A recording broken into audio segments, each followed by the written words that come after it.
Good evening, ladies and gentlemen, and welcome to Week 6 of the Skordle Pay Dirt Show. I am your host and producer, Ethan Sunkin. Drew Baker has the night off tonight. We have a great slate of 8 games across the state, and we appreciate everyone for tuning in tonight. Starting off with our games of the week, we have the Choctaw Yellow Jackets hosting the Deer Creek Antlers and head coach Wade Stanley. Deer Creek's record this year is 5-0 and Choctaw 4-1. Our other game of the week tonight is the Waynoka Railroaders will travel to the Timberlake Tigers.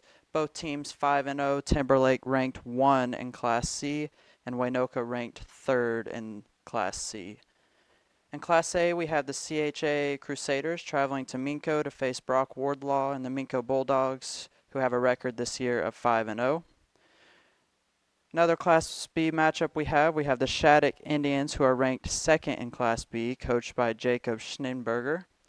Their record this year is 3-0, and they travel to Balco Forgan to face the Bison, coached by Jake Rager and Nick Nichols, with a record this year of 5-1. We also have the Luther Lions traveling to the Jones Longhorns in 2A. Luther's head coached by Sean Meek. Their record this year is 3-2. Jones coached by Kevin Witt with a record this year of 2-3. Another Class B matchup this week, we have the Southwest Covenant Patriots traveling to the Wildcats of Covington Douglas. Covington Douglas is coached by head coach Brian Smith with a record this year of 4-1. Southwest Covenant coached by John Jensen with a record this year of 2-2. After that, we have the Watonga Eagles traveling to Cashin. Watonga by head coach Skylar Watson with a record this year of 2-4. And Cashin head coach Lynn Shackelford with a record this year of 2-3. And last, we have the Manford Pirates traveling to Kingfisher for Kingfisher's homecoming. Manford is 1-4 this year, Kingfisher 3-2. First, we will go to one of our games of the week, where the Deer Creek Antlers are facing the Choctaw Yellow Jackets.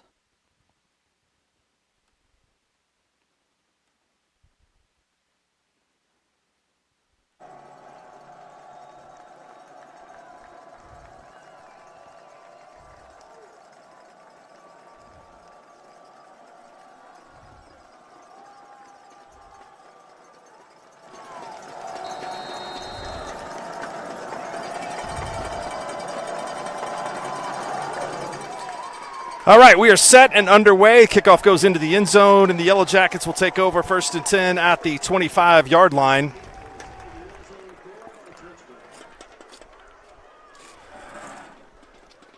Steele Wassel, the quarterback, and a very explosive offense here for the Yellow Jackets.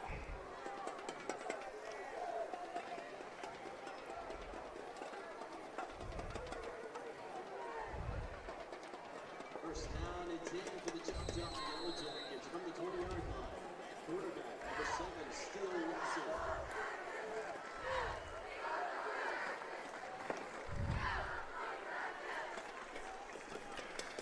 The Jackets come out with 3 receivers to Wassel's right, far side of the field, one to the left. Latrell Ray in the backfield. Wassel lofts one, going deep. He's got a man. It's caught. And the Jackets strike first with a big play on a perfectly thrown pass from Steele Wassel that sets the Jackets up. Jack Smith on the receiving end, and it is a gain of over 50 for Choctaw.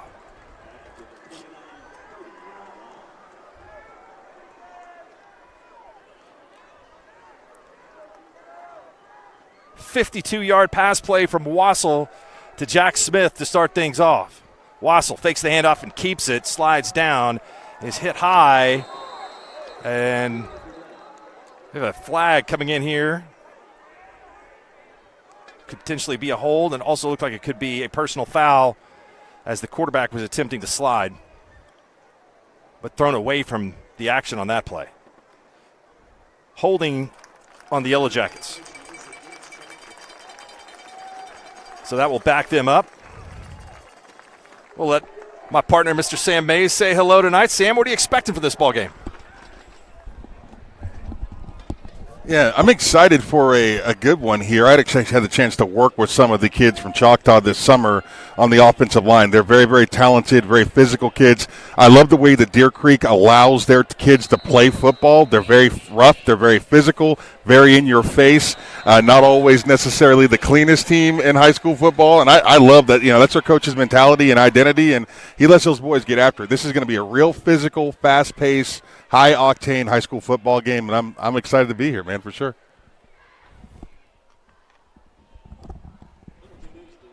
You can see how many players that Deer Creek has dressed out tonight. It is an armada, and the Antlers will be moving up to 6A Division I here in no time soon. Their one and only state championship came in Class 3A back in the year 2000, so they've grown fast. That's Latrell Ray. Makes one man miss, makes another man miss, and is down the sidelines, and he is out of bounds before he could get into the end zone. But excellent quickness from Latrell Ray. Big threat out of the backfield. Choctaw's engineered here a pretty good drive. A holding penalty is the only hiccup so far. Choctaw has it first and goal from the 7. Ray, huge hole and into the end zone. Touchdown, Jackets. It takes them 43 seconds to go 80 yards, and Latrell Ray scores from 7 yards out, and Choctaw has a 6-0 lead. This is what you're going to get with you have a quarterback that can throw the ball like Steele Wassel can. Obviously, he's got weapons on the edges. We saw Jax earlier in that first 50-yard touchdown pass. But when you have the ability to stretch the field, you're keeping the linebackers back a little bit, expecting the pass at that point in the red zone with an offensive line like Choctaw's got. No surprise able to run the ball between the tackles that way. This is a big-time first possession. Really great way to set the tone for the Choctaw Yellow Jackets. Deer Creek, I promise you, was not expecting that. That's a good defense or physical defense. They're unhappy, no question. Choctaw with a big opening score for sure.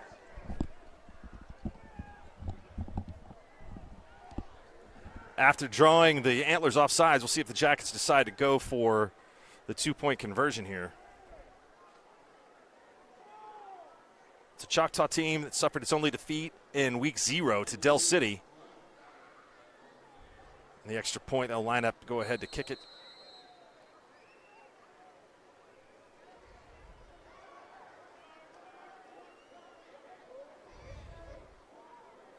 Snap is perfect. The kick is perfect as well.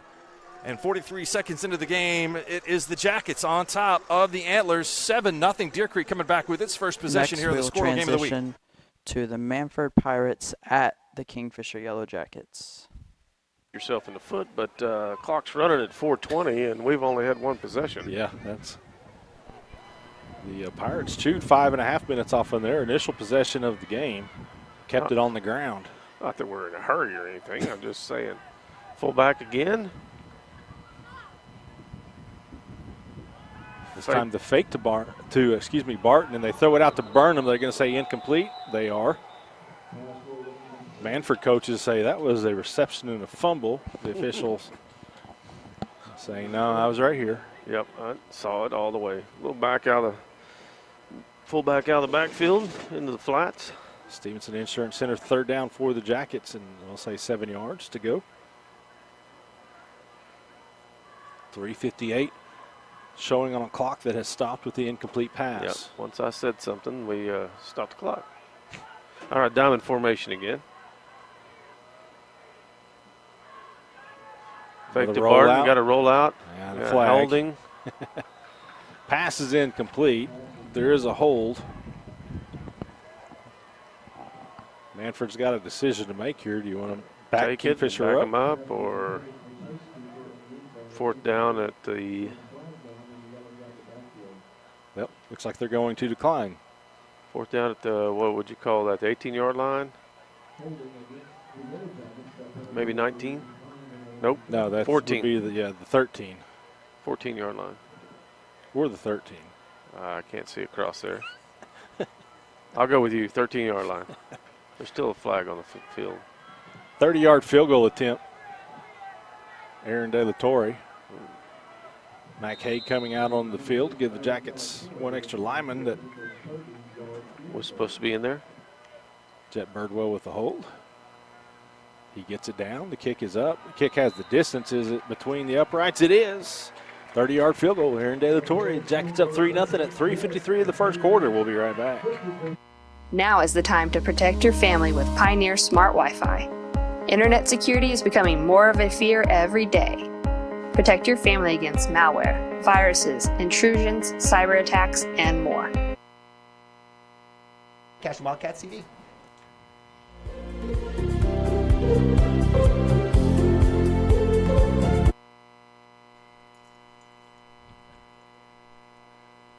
.20 to play here in the first quarter. Winoka coming in having scored 50 or more in 3 straight wins.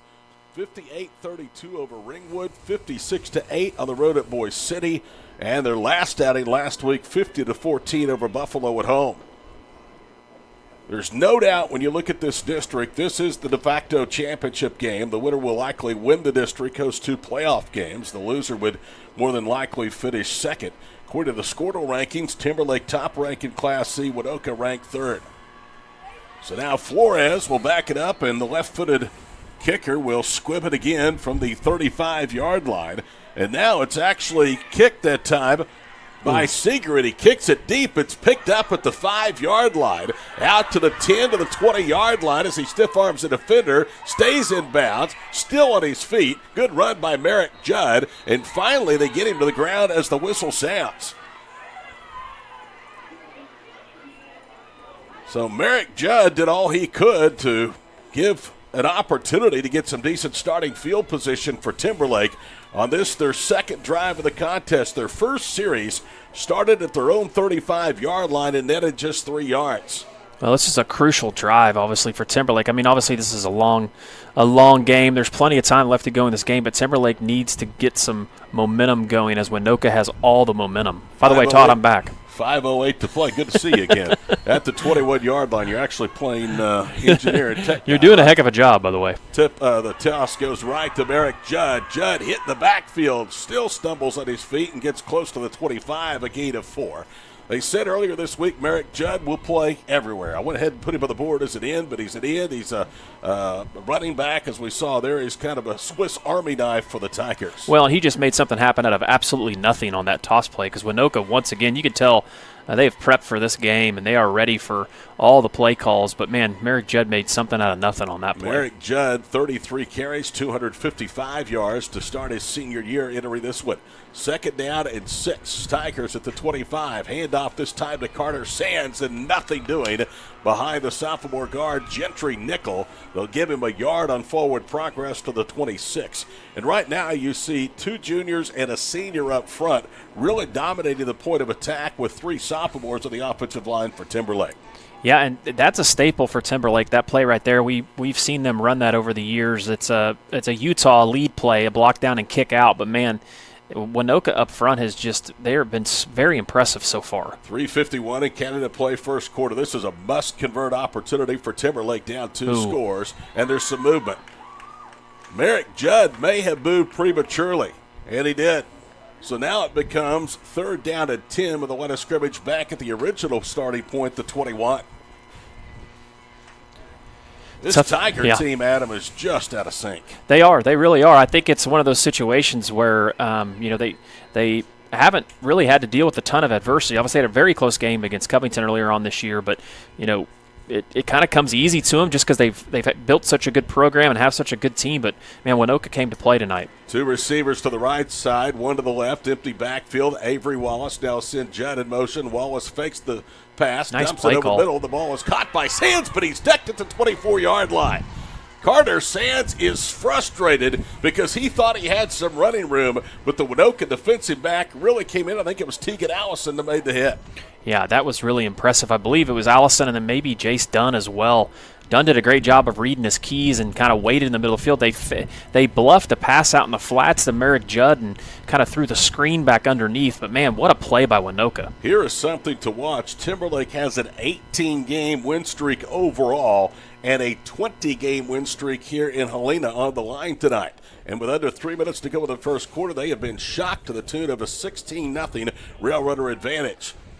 Wallace, let's see if he punts it away this time for the 24. Has a 2-by-2 formation. Now sends Maverick Judd in motion to the near side. Wallace is going to keep it. He has running room. He's to the 30, falls forward and has the first down to the 32-yard line. They had the flow of the play going one way, and Wallace went wide right. Big time conversion there for Timberlake. That was huge. Obviously, this early in the game, being down by 2 scores, I mean, big time. On 4th down this year, Timberlake is 70%. That is their 10th third down conversion in a little more than 5 ball games. 2:19 to play opening quarter. Todd Miller, Adam Dieselhorst with you on Skordle tonight from Helena. 1st and 10, Tigers at the 32. They send a man in motion. Wallace will keep it, and Wallace this time is struck down by the hips and tackled by Michael Solomon. Also in there on the stop was Hunter Durkee. Yeah, Winoka up front is just, they are having a lot of success. It's making it really difficult for Timberlake to do anything up front, the line of scrimmage. You know, coming in, I told you, I thought the key was, is Winoka's offense as good as advertised against that stingy Timberlake defense? They more than answered the challenge. Now is Timberlake up offensively to the challenge against Winoka's defense? Yeah, I would agree early on. That's what it looks like, Todd. 2nd down and 9, high snap with a sweep. They hand it off to Maverick Judd. He's hit behind the line and dropped. For -2 to the 29, it was Jace Dunn that comes up. And now it is 3rd down and about 13 for the homestanding Tigers. And once again, you can just tell that play was schemed well. I mean, you know, both these teams, great coaching staffs, prepare their kids. And Winoka just seems any time different formations or different things that Timberlake's trying to do, it seems like they've got it sniffed out. 1:15 in Canada play opening quarter. Avery Wallace gets the play in. Sage Powers is actually in the booth here in the press box, so they get it down to the offensive coordinator. That is Tyler Severin, the son of head coach Brian Severin, who's in his 30th year here as head coach at his alma mater. 3rd and 13. They will fake the handoff, running right on the keeper's Avery Wallace. He's stacked up. The ball came out, and it bounces back downfield. They may blow the play dead at the 32-yard line with forward progress. They do. Nope, they're going to say it was a fumble, and the ball came out at the 27, so it's 4th down at 15. And that will bring a timeout on the field by the Railroaders with 36 seconds to play. Now we're going to see Diego Munoz check in as it's become about a 4th and 4.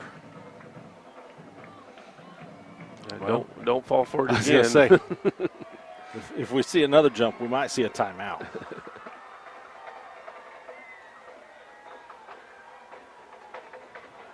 No hard count there, just going to the air over the middle. Oh, and it was nice hit. He pulled it in for a second, but it's a good hit. Somebody's Sternberger a little slow to get up, so is the receiver. That was Sternberger who came in and delivered that blow, and he's feeling the effects of it. Good clean hit. As it was Quincy Ardrey that was trying to make the first down grab, couldn't do it, so it's a Pioneer Internet defensive stand for the Jackets as they force the turnover on downs. Again, Sternberger shaking up a bit on the play. That was a big-time hit. The receiver had done a good job. He had both hands on it. Yeah, that appeared to be pulling it in. Sternberger dislodged that one. 4 wide outs. Barton in the backfield. Motion across the field this time. Is that Haynes? Haynes, excuse me. He ran that play a couple times last week. Damian Haynes, the junior.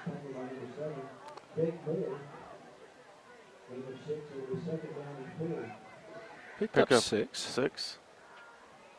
Clock's running. 37 seconds on the game clock for this first quarter. Homecoming night for.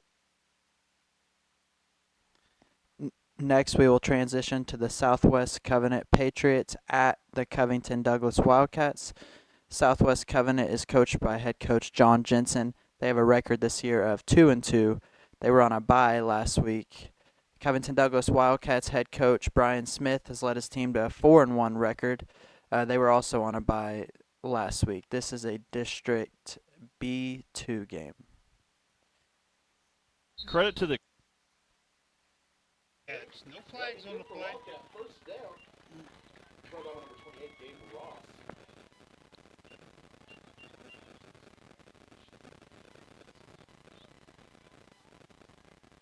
Empty backfield once again for Smith. Gavin Hooten split to the left. Tarango and Doherty split to the right.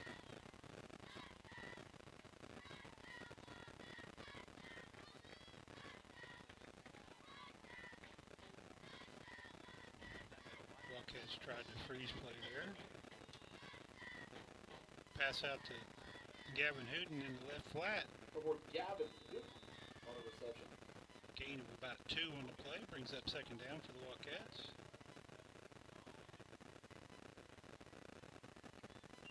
Second and 8 for the Wildcats.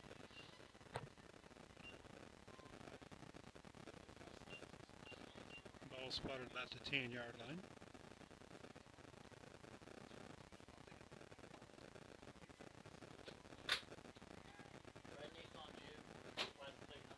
Tarango with the handoff up the middle, running through traffic. Number 7, Miguel Tarango. Touchdown, Wildcats. Miguel Tarango on the nifty 10-yard run. Touchdown.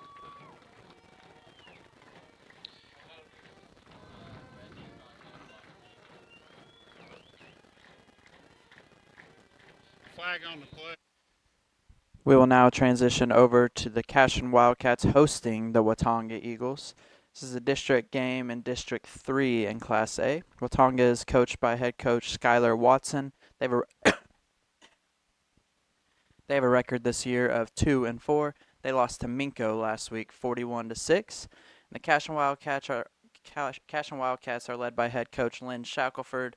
They beat Western Heights last week, 55-8, to make their record this year 2-3.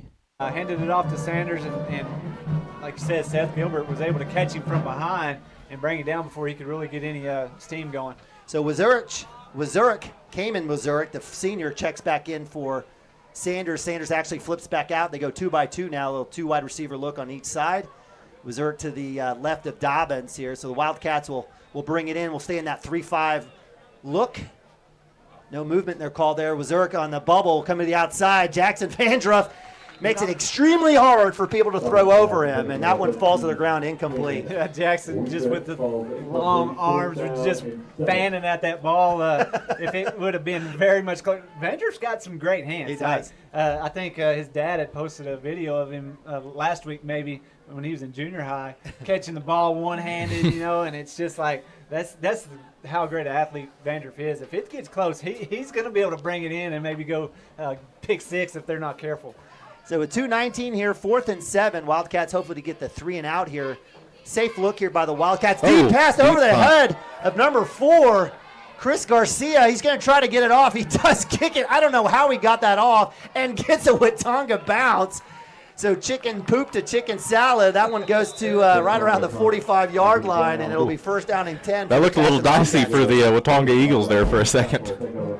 Yeah, I mean, he got back there. We just didn't have – we kind of have more of a protect, I guess, going something. Yeah. And didn't have much of a rush going back there to block it. So he just took his time, didn't panic, and just fall on it. He picked it up and got a little kick in there. Got about, wasn't much, but it's better than where it was. Better than the alternative there. Yeah, no doubt. So Cooper Frazee comes out. I'm not sure. Hopefully it's not a penalty here. So it looks like Max Brown is checked back in. Max Higdon, at tight end. So double tight end look. Max Brown now in the backfield. Acord will hand it off to Brown. Let's see if he gets another big run. Finds a nice seam. Great patient runner, and that'll be a first down for the Cashion Wildcats. Yeah, I love how he got the ball back there deep enough in the backfield where he could just be patient, find the seam, and when he did, he is so fast that he just put his foot in the ground, went downhill, and picked up 10 yards. The line looked awesome there when both the guards just pulled and went around. They did that very, very smooth like. It was awesome. So 2 minutes, first quarter, Wildcats up now. Nabavi comes back into the running back spot. He'll get the handoff. Stays patient with the outside spin move. Gets a few yards. Nice work. Looks like about 6 there for Nabavi. So nice work on the left side. Wildcats have a second and manageable here with about a minute and a half left in the first quarter. Yeah, I'll take that 6-yard run on first down every time. That time the line just kind of blew off the ball, gave Nathan a chance to just find an opening and was able to just fall in behind those big boys and get 6 yards. 2nd and 4 from the 26. Acord an empty backfield. Looks over the Meerkat. We'll now transfer over to the Kingfisher Yellow Jackets hosting the Manford Pirates. Manford is coached this year by Dustin Kennard. They have a record of 1-4, losing to Rock Creek last week, 28-21. The Kingfisher Yellow Jackets, coached by head coach Jeff Myers, beat Mount St. Mary's last week, 50-13, to make their record 3-2. This is a district game in District 1 in Class 3A.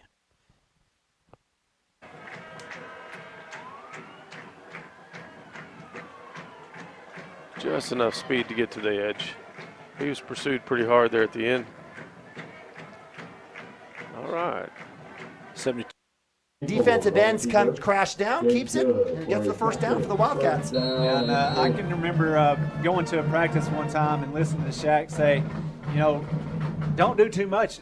Some of these plays are meant to just get 2 yards, 3 yards. We're trying to get a first down, and that time you could tell that's what it was. Chance pulled it down, got the 3 yards they needed, and now it's first and goal, or 1st and 10 from the 20. Back to pass, Acord. He's got the out to Camden Maroney, the tight end. Is it enough? It is a touchdown. Cashin Wildcats, Camden Maroney, 20-yard out, turns it to touchdown. The Wildcats Great get running another catch by touchdown Camden. before That's the first awesome. quarter. He did really good right there. Yeah, great route right there. And that, we saw that play right there in Minko, and Camden dropped it. And we talked about Camden's an athlete. Camden can catch the ball. And so that's what we just could not believe, that he dropped the ball. And you saw it right there. Reached out, caught the ball, tucked it, and turned it up and scooted into the end zone. I know exactly what play you're talking about. That play in Minko, that's probably pretty close to the same outcome. Does he not drop that ball right there? So it's just no doubt. It would have been a touchdown. All right, so Christensen out for the extra point. And Bobby with the hold. Kick is up in time. It's good. Wildcats go up 20-0. Yeah, and you'll see right here, I'll kick it over here to the As you can hear there, familiar voice for sure. That is our host, Drew Baker, going back to his hometown tonight to watch his Cashin Wildcats play there. Back. Draw gets it out to the 18-yard line, so 3rd down and 8.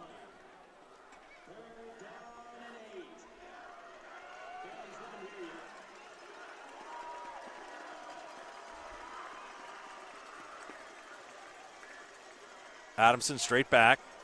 Choctaw brings 5. Adamson gets crushed and throws it downfield. Double coverage on the deep man and excellent coverage underneath. And this will force a situation here. See what the Antlers decide to do. Probably try to kick a field goal here, but that was excellent defense from Choctaw.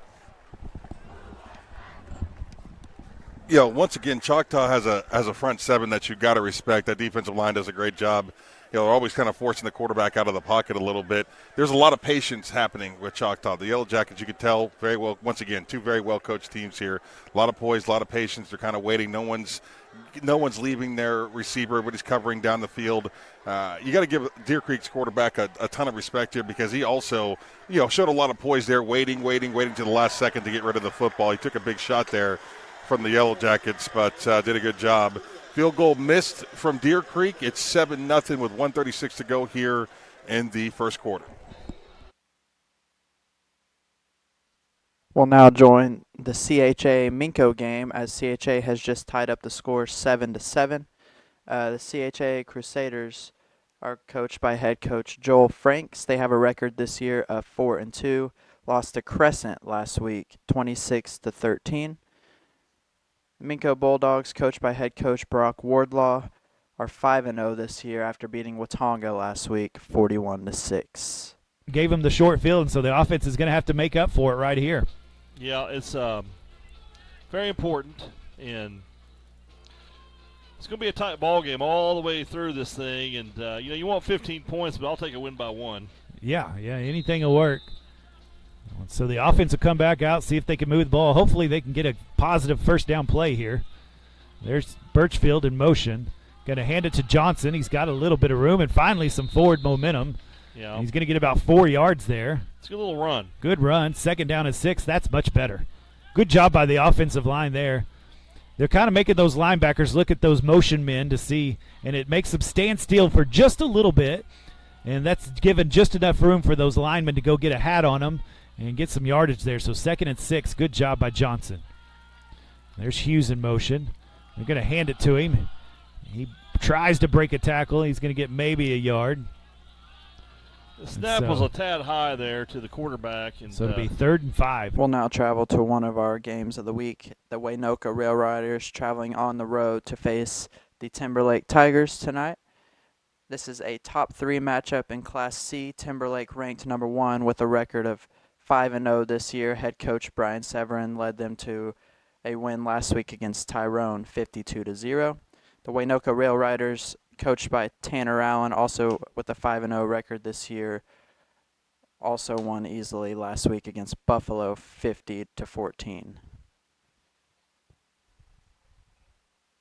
To Landon Seeger, and he is spun down. Much better job defensively by Timberlake, as leading the charge was Carson Shepard on defense. The gain goes to the 32, so it'll be a gain of just a couple. Yeah, much better job that time up front by Timberlake. Shepard, just a sophomore. Great play there.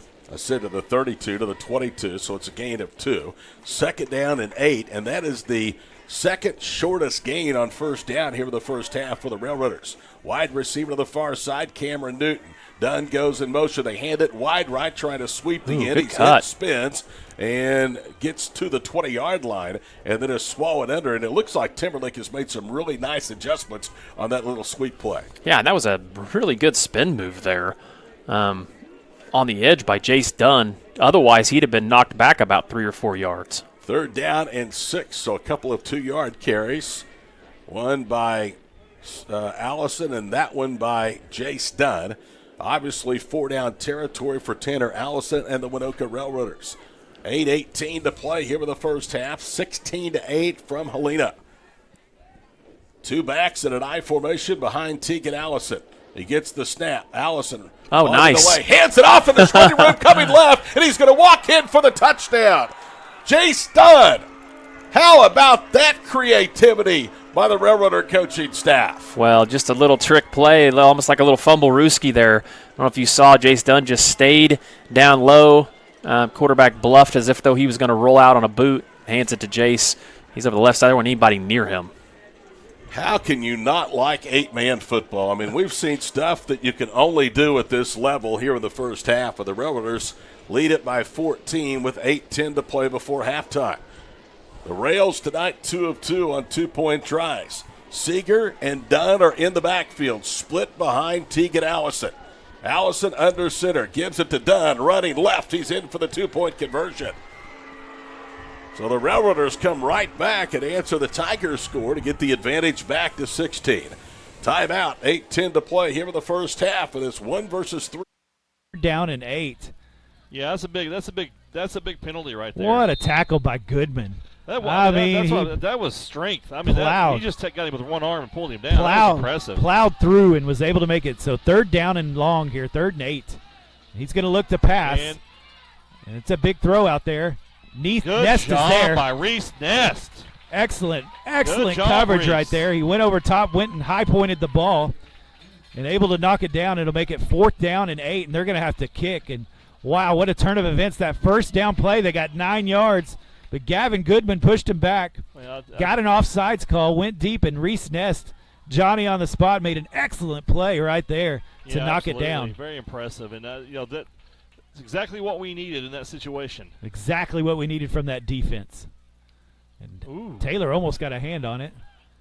McMahon catches it, and he's going to be dropped quickly, but good job catching that ball. If he didn't catch it, it might go all the way back to the goal line. So yeah, it's a good play. And so we'll start at the 18-yard line with.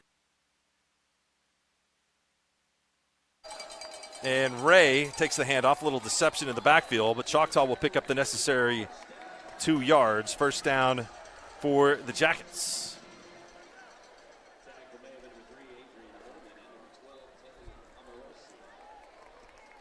Holman and Amorosi up from the secondary to make the stop. Wassel committed to Akron. Still fielding some offers. Wassel did a good job of holding the ball to try to set up a screen. He was looking for Juju Smith. 3 Antlers running right at him. And he stayed in there, but the pass was short and incomplete. 2nd down and 10.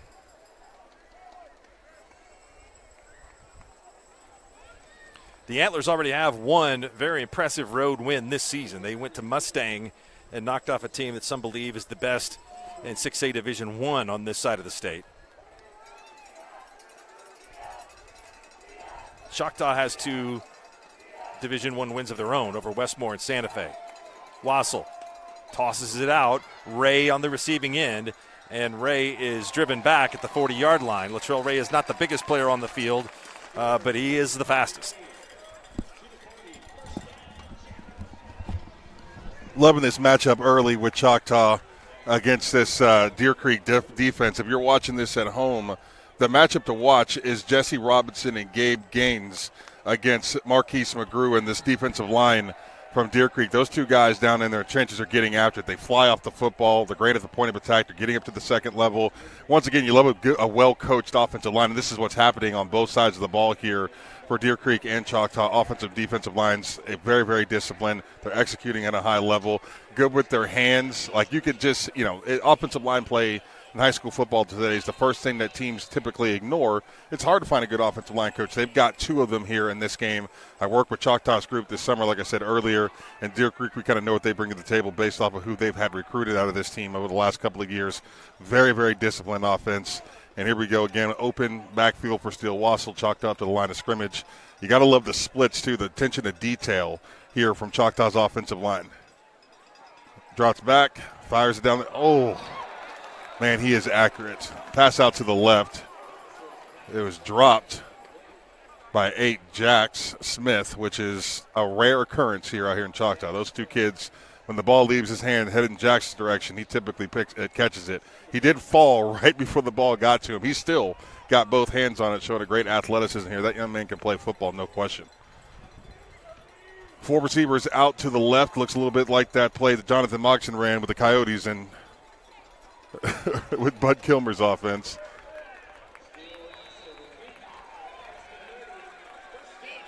Wassel's an athlete. They'll run him every once in a while. I think it keeps the defense honest. He'll get out in space and make you miss, make you look foolish if you don't respect his ability to move. Choctaw going relatively fast offensively, not crazy. There's no hurrying the offensive line up to the line of scrimmage, but you can tell, part of this Choctaw offensive identity is to a little tempo action. Keep Deer Creek on its heels.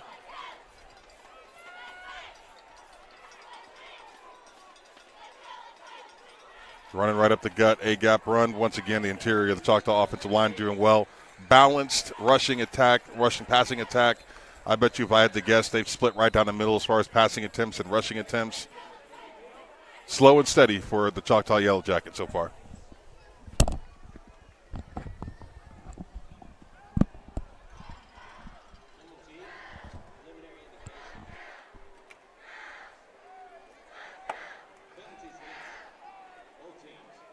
Offsetting penalties, so we'll replay first down here. Replay 2nd down.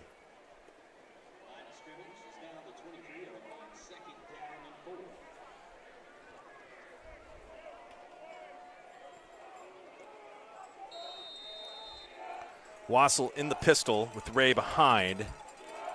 Ray gets the handoff and a big, big push by the Jackets offensive line is able to pick up the first down.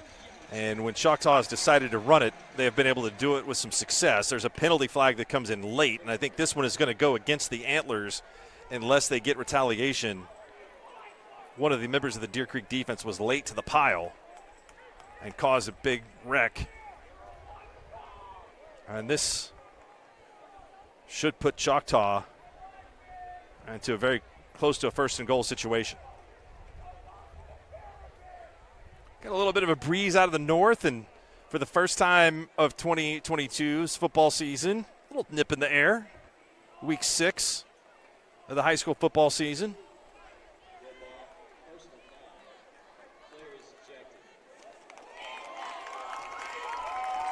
So we have an ejection, and again, it was a Deer Creek player that was late, and they may have got the retaliation here. So it is going to go the other way.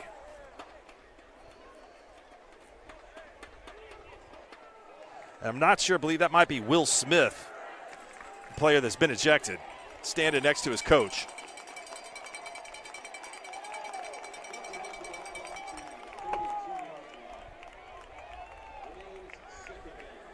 Smith is still standing next to the referees.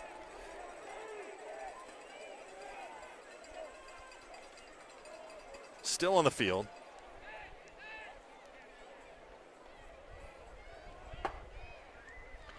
And not coming off. So the ejected player, not sure who that might be.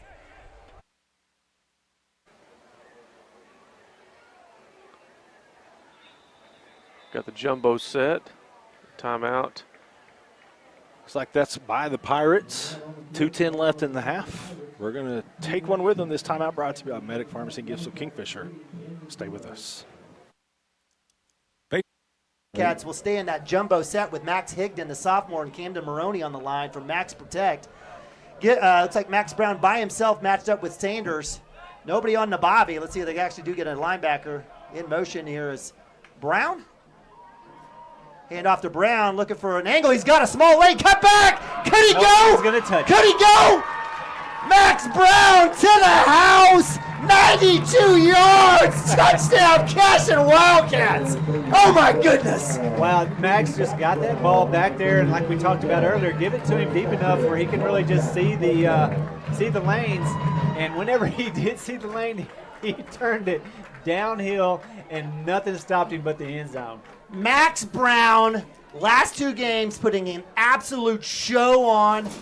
He has a 74-yard touchdown reception. He now adds a 92-yard. We'll have to go back and ask Coach Cochran what's the longest touchdown run by a Wildcat, but that's got to be up there in the top 10. Oh, yeah, it got to be. I mean, that was just the perfect play set up. Right when you were showing where everybody was lined up, I was like, this. Third possession, I should say. First two got them 10 points. They're trying to add to it. They get set. Double tight diamond formation. Fake it to Barton. Bring it to the near side. Is that Cooper or is that Karcher? I think it's Cooper with the F&M Bank first down reception. So another different look out of that. Jack is just unveiling all sorts of things tonight. It'll be first down and goal now for Kingfisher at the 4-yard line. Might be design your own play night. This drive started at the 6:54 mark. We've just passed 5 minutes on the drive. Under 2 to go in the half. It's been a good solid drive for Kingfisher. Same formation. First and goal. Perkins showing blitz. Oh, nice job of blocking up front. Cade Cooper into the end zone. Dennis's Express Pharmacy touchdown. First touchdown of the season for the senior. He was out there doing his own thing, and he was great at it, no question. But this kid that I'm watching communicate from the sidelines, walk up to the line of scrimmage, talk to his team, you can tell this is what a Division I prospect looks like. He's very, very poised, cool, calm, and collected, and showing a little frustration here as he had to call a timeout. Look at him. He's mad, and he's yelling at his team. I love it. He's showing a ton of leadership here, getting guys off the field, getting into the huddle. That's what D1 looks like, and he sticks out on this football field, no question. 7-0, 8:22 to go in the second quarter. The conditions out here are it's fat man weather, no question. When it was this temperature, when I was a kid, I could play 6 quarters of football. Excited to see this big-time matchup between a couple of top 5. Third and long for the Patriots.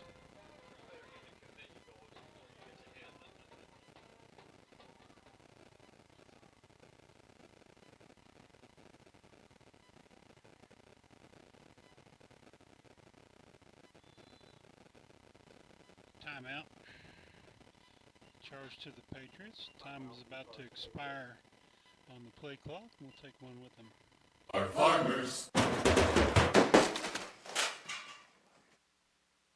Filling, coming to fit and that'll be a short game for Dobbins. Yeah, Max that time just got off his guy out there, came up and made a good tackle on the quarterback that's been having some success on the ground tonight.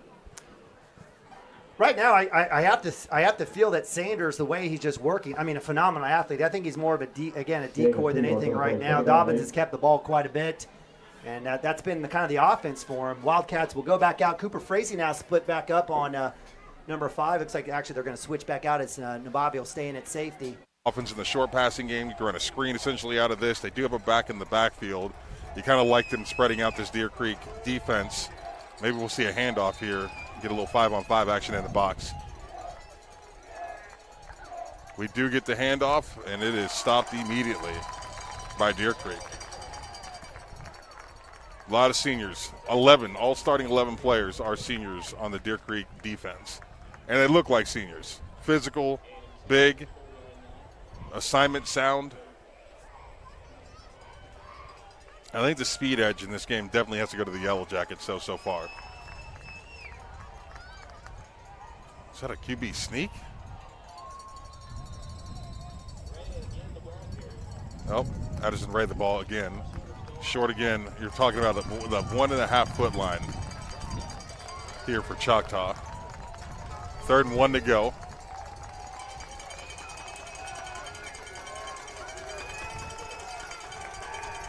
Two receivers out to the left. Shotgun formation. Wassel looks to the sidelines.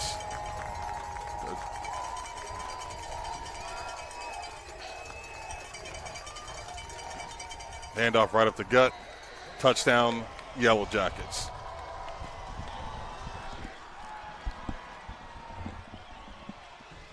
Latrell Ray takes it in for his second score of the night, this time from 2 yards out, and Choctaw.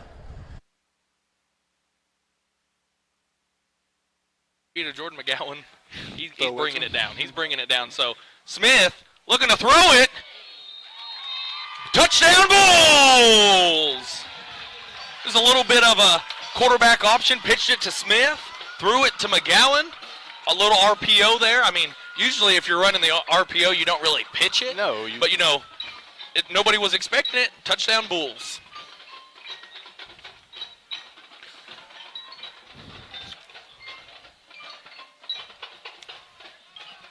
So 2-point conversion to come. Dumps it over, incomplete, overthrows Milliken. But the Bulls get 6 out of the drive. 4:21 left to go here in this first half of play. We're going to take a quick commercial break. We'll be back live here. Kind of wrapped up low, and then Tim Jones came in there and just cleaned house. Don't you say Tim Jones. Timmy Jones. Timmy Jones. My man, my Timmy. fault. Timmy, Nana up in Michigan watching. All right, so 4:57, 2nd and 7 from the 29. Back to pass, a little pump. Preston Cotter in pursuit, passes out to Sanders. He actually makes a catch, block in the back, no call. It doesn't matter. It'll be a tackle for loss, well behind the sticks. It'll bring up 3rd down and long. Yeah, that was actually a loss for about 2 yards right there. Just was thrown behind the sticks there, behind the line of scrimmage, and man, just Sanders just could not get there fast enough to make any yardage. All right, so with the loss on the completion, Sanders probably should have just dropped it. It'll bring up 3rd and 10, running clock here, 4:17. With Eagles trying to get on the board. They will have the ball at the start of the 3rd quarter. Wildcats, if they get the stop, they can try to get another score here. So 3rd and long, 4-down territory, back to pass. Dobbins, 3-man front, plenty of time, going across the middle, up top, tipped. Great job by Kai Gilbert, the intended receiver. Seth Gilbert, the intended receiver, was Sanders. A little behind him. Best chance to catch was Gilbert, and it'll be 4th down and 10. Good coverage. Timmy Jones had fallen back into coverage there and was kind of another one that was kind of distracting there. But good job by the boys in the back. They've done a good job of really covering up all of the receivers tonight and not had anything wide open. What part does he not understand? Don't know. Yeah, he's kind of been thrown into shark or wildcat infested waters, I should say, in the secondary there. Bringing it in, Drew. All right, 4th and long, another 4th down here. Pressure on. Got him. And that's it. Tackle for loss. Another sack by Jackson Vandruff. He says, no, no, no. And it'll be Wildcat football. 1st and 10 from the 40. Just Jackson Vandruff off the snap. Got a great jump. was able to swim, move around that tackle on that far side, and just was behind the quarterback before he really even knew what was going on. And he tried to escape, but there was. And Miller lined up. Going to be a little reverse pass, and they've got a receiver with some blocking out in front. It'll be a first down.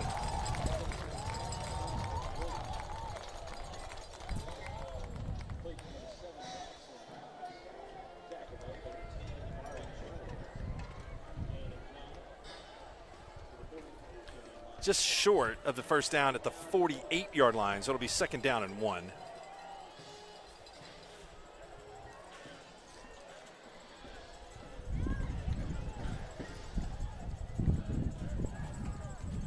Adamson fakes the handoff to Watson, and the catch is made.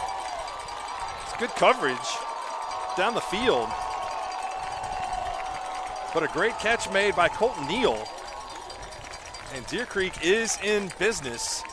They moved it to the 28-yard line in 2 plays, so the kickoff return perhaps has given the Antlers a little momentum here.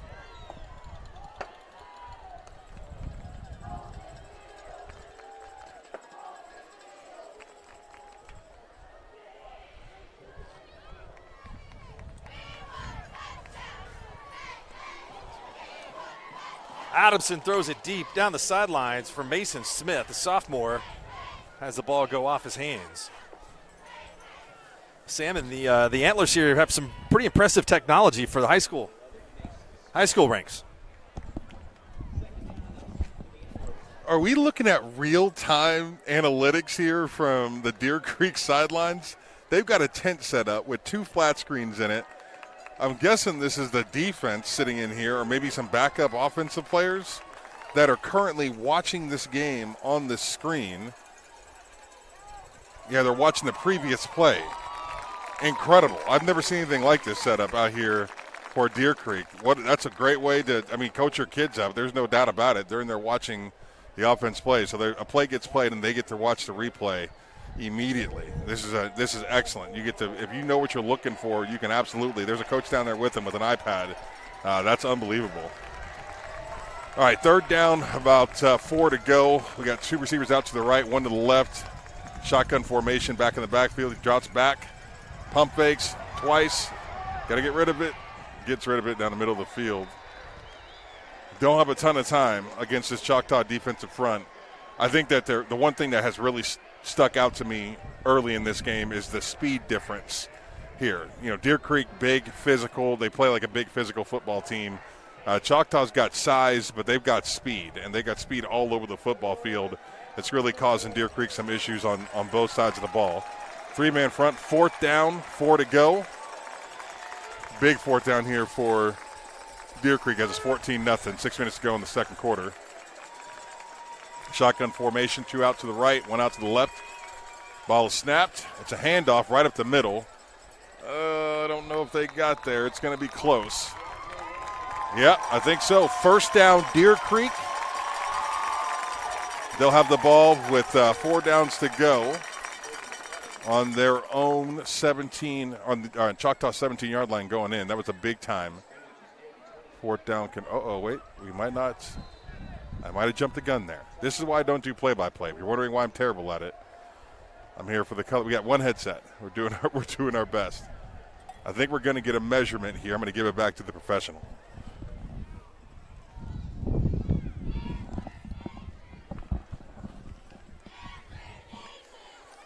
Big measurement coming up here as they bring the sticks out. Deer Creek showed some signs of momentum with a big kick return, and it is close. By about the nose of the football, Deer Creek sustains the drive, keeps it alive inside the 20-yard line. So they'll set up 1st and 10 from the 18. The Antlers won the toss, so they will have the benefit of receiving the second half kickoff. Now, plenty of time left here in the first half, but it's been all Jackets on the scoreboard so far. Adamson Option to his right. Turns it up inside, and there is the Choctaw defense in pursuit. A good job by the Jackets on that side of the football. R.J. Jackson, Easton, Costa, a couple of the players in pursuit from the backside, but Adamson does pick up a gain of 3.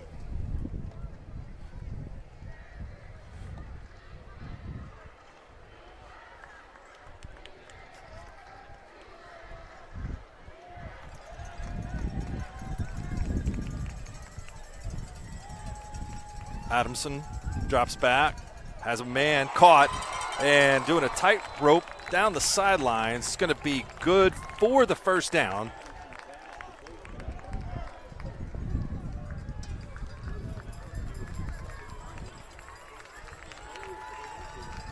It's a nice pass and a good job to stay in bounds by the Antlers receiver. And this will set up their first and goal situation of the night.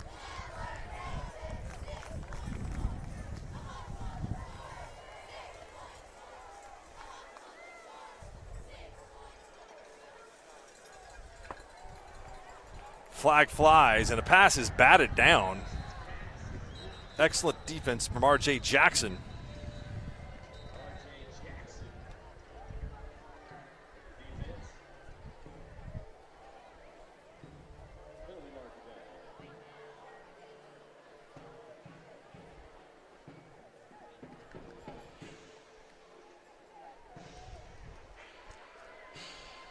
Waiting the penalty.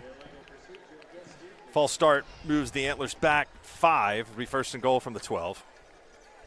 Got some other real good games going on tonight here around the state. Some halftime score updates here. CHA Minko are tied at 7 at the half. Kingfisher leads the Manford Pirates 23-0 at the half. By 1, 14-13. Adamson pitches to Wilson. Wilson working his way through the defense and is down to the 3-yard line. He's not big, but he runs with a lot of authority.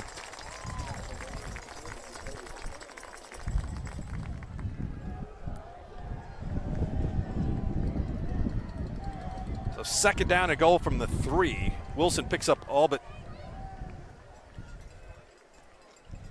It's back to the 3-yard line. 4, even with the penalty, makes up for the 5 yards.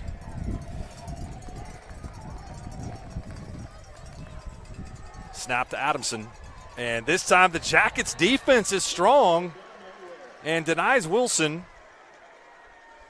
from going any further. He's met right at the line of scrimmage and perhaps loses a yard there, so they'll back it up. 3rd down and goal to go.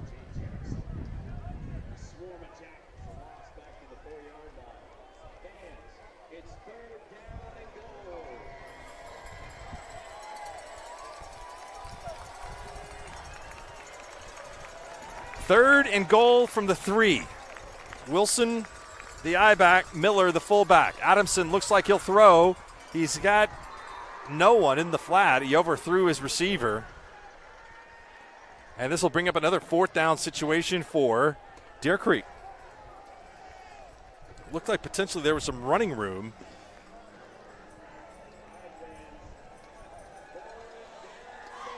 For Adamson. But he opted to try to throw the football. Really wasn't in either general area of where the receivers were.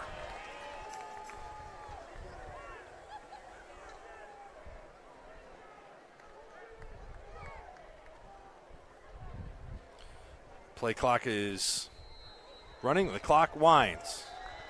Hold on. I got to talk things over here.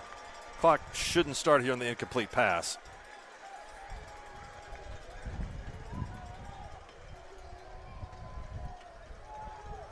So I believe we're going to have to reset the clock.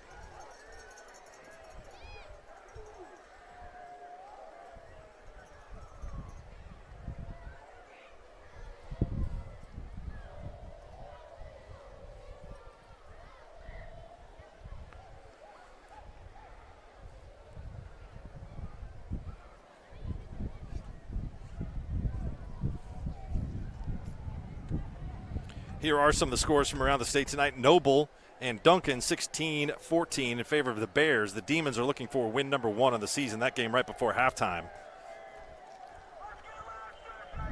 Bishop McGinnis on top of Guthrie 14-13 in the second quarter. And we'll have a timeout from the Yellow Jacket defense. We'll take it with them here on the Skordle Game of the Week. 14-0 Choctaw. Deer Creek threatening on 4th and 4.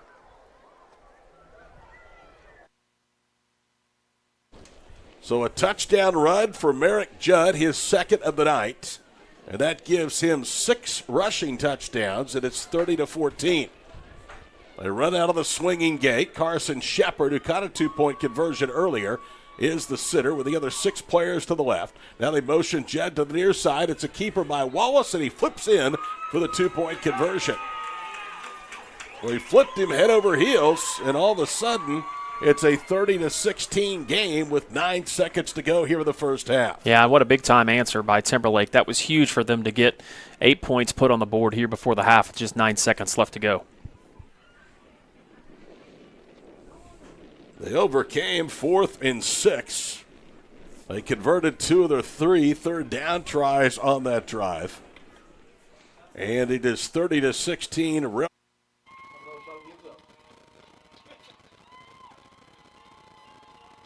Maybe it was Miguel Tarango on this interception. Anyway, Wildcats have it 1st and 10 on their own 49-yard line.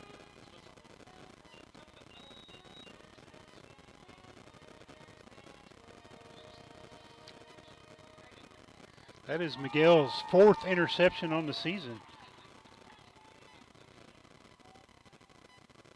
Smith in the shotgun. Gavin Hooten comes in motion. J.C. Hooten gets the ball right up the middle, just running over people. Gain of about 6 yards on the play. 2nd down for the Wildcats. Gavin Hooten split to the left. Cade Griffin split to the right. J.C. Hooten in the backfield. Smith in shotgun.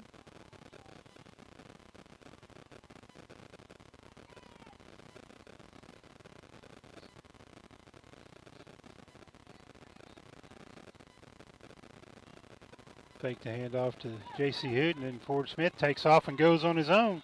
Nice block by Gavin Hooten up here on the near sideline at the 35-yard line. Gives Ford extra space to gain more yards. 1st down for the Wildcats.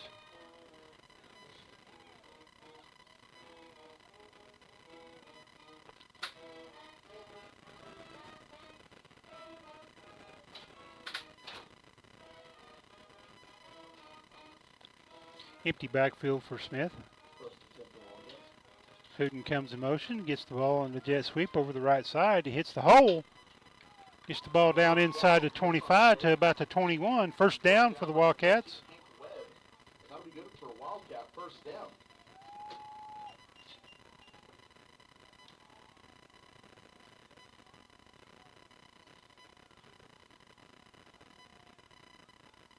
Empty backfield for Ford.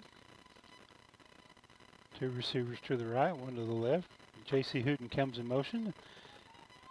Gets the ball down inside, down about the 16-yard line. 2nd down for the Wildcats.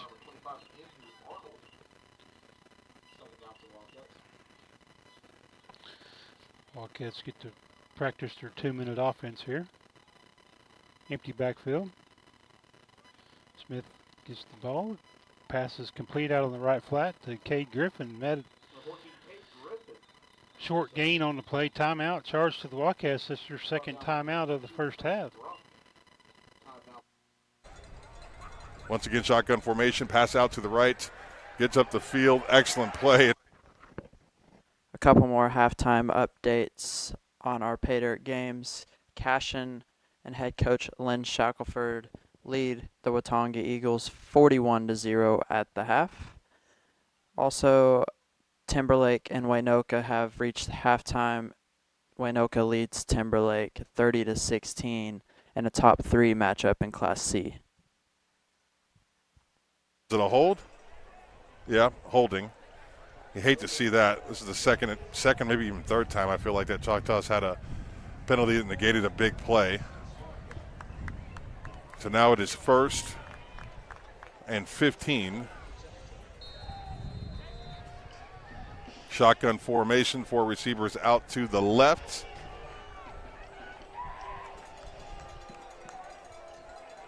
Choctaw doing a great job spreading Deer Creek from sideline to sideline here. Pass out to the left. Oh, about an 8-yard gain for Choctaw. You can tell these teams don't like each other. There's definitely a little chippiness going on. Nothing too crazy, but there's definitely some extracurriculars. You got to love that. There's a little attitude here in Choctaw, Oklahoma tonight. Antlers versus Yellow Jackets. 2nd down, about 7 to go. 3 receivers out to the right. Handoff up the gut. No gain. This brings up 3rd down and about 8. We haven't seen Choctaw on a ton of these in the middle of the field here. This would be a big-time stop here for Deer Creek, and they can find a way to get it done. Their defense, I feel like, has been on the field for quite a bit of this game, even though they had a nice little rest here in this last possession from Deer Creek. 3rd down and 6. Also, for those of you wondering, on the Luther and Jones game, there's technical difficulties there, and Luther is not able to stream their game, so we will only be going with the 7 games tonight. They're going to call a false start here. Yeah. False start. Can't have it. That's a 2nd penalty on the O&L. Yeah, false start. 2nd penalty here on Choctaw on this drive. Backing them up. Now it's going to be 3rd and about 11. No distance you're really scared of. You've got Steele Wassel in the backfield. There's no question about that. Deer Creek makes an entire change of the defense, basically, brings in a little more speed, some rested guys. All right, 3rd down, 11. Shotgun formation. 2 receivers to your right, 2 to your left.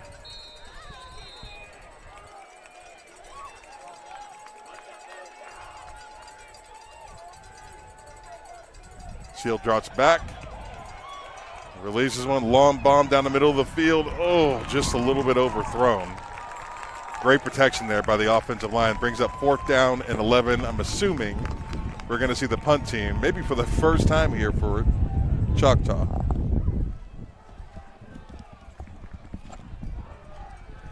The Antlers are able to stop the drive here and force a 4th down and 11 situation. And Deer Creek has really operated with a 3-man defensive front, the light box, and the Jackets have had plenty of success rushing the football. Wassel gets the sign from the sidelines, and timeout Choctaw. That is Choctaw's 2nd timeout. And we'll take that timeout with them. 1:25 to go in the first half. It's the Jackets 14, the Antlers 0. Are you looking for a bank that provides excellent security and safety for your account information? Then Bank Central is made for you. When you use our website, bcna.com, you can pay bills, check account balances, download statements, and even manage your debit card. With our mobile app, you can do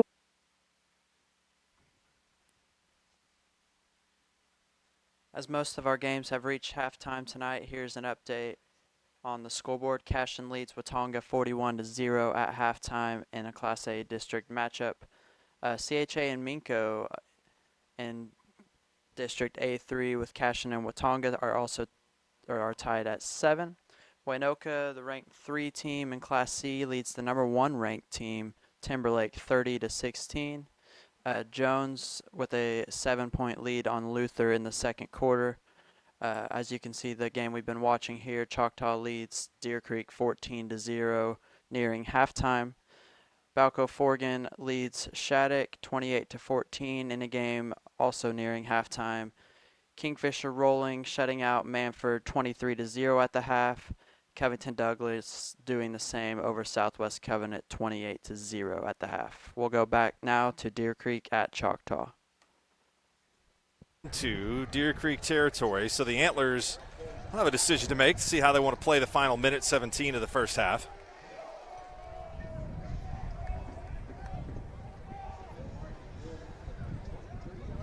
Choctaw has cashed in 2 drives for a touchdown, a very impressive opening drive with a 52-yard pass from Steele Wassel to Juju Smith, who has since been ejected from the game. Latrell Ray has both Choctaw touchdowns, and he's been extremely effective on the ground tonight. 2 timeouts left for Deer Creek, 1 timeout left for Choctaw. And again, the Antlers will receive the second half kickoff. I would say yardage is pretty close to being even in this game. Adamson is rolling out to his right, throws down the field, has a man caught at the 42-yard line. The Antlers will have the total offense advantage if they're able to move the ball down the field. It's a nice pass from Adamson for the completion.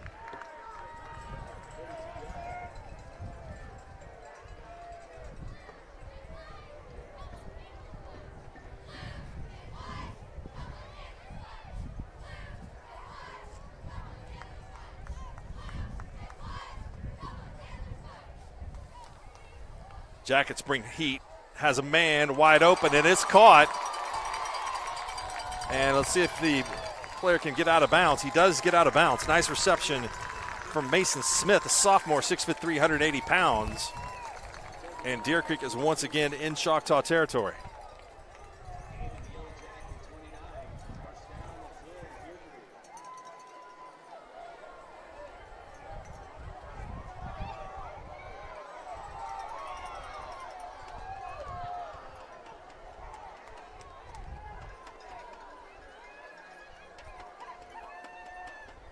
Adamson avoids a rush. I believe he's going to run with it.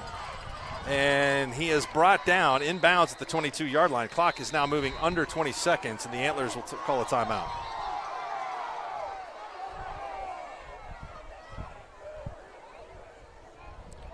Antlers get the timeout with 17.5 seconds to go at the 22-yard line.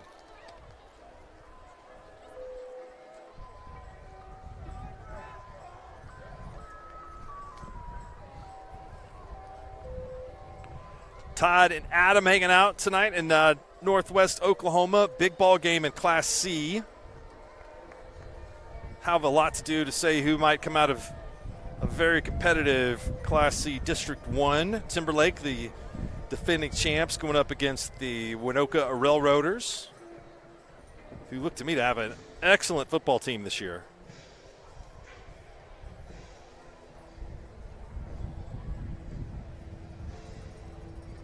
Try to get a score on that coming up here momentarily.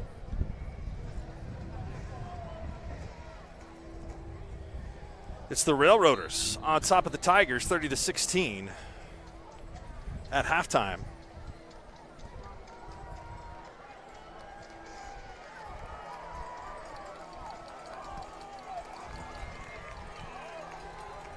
Second down and 5 to go for Deer Creek. The clock is their biggest adversary here. They've moved it back to 21 seconds. And the Deer Creek fans felt like that a little extra time had elapsed after they tried to call the timeout.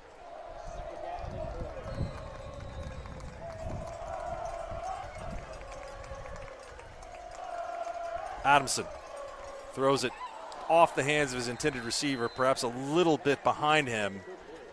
And less than 4 seconds come off the clock, so it'll be 3rd down and 4.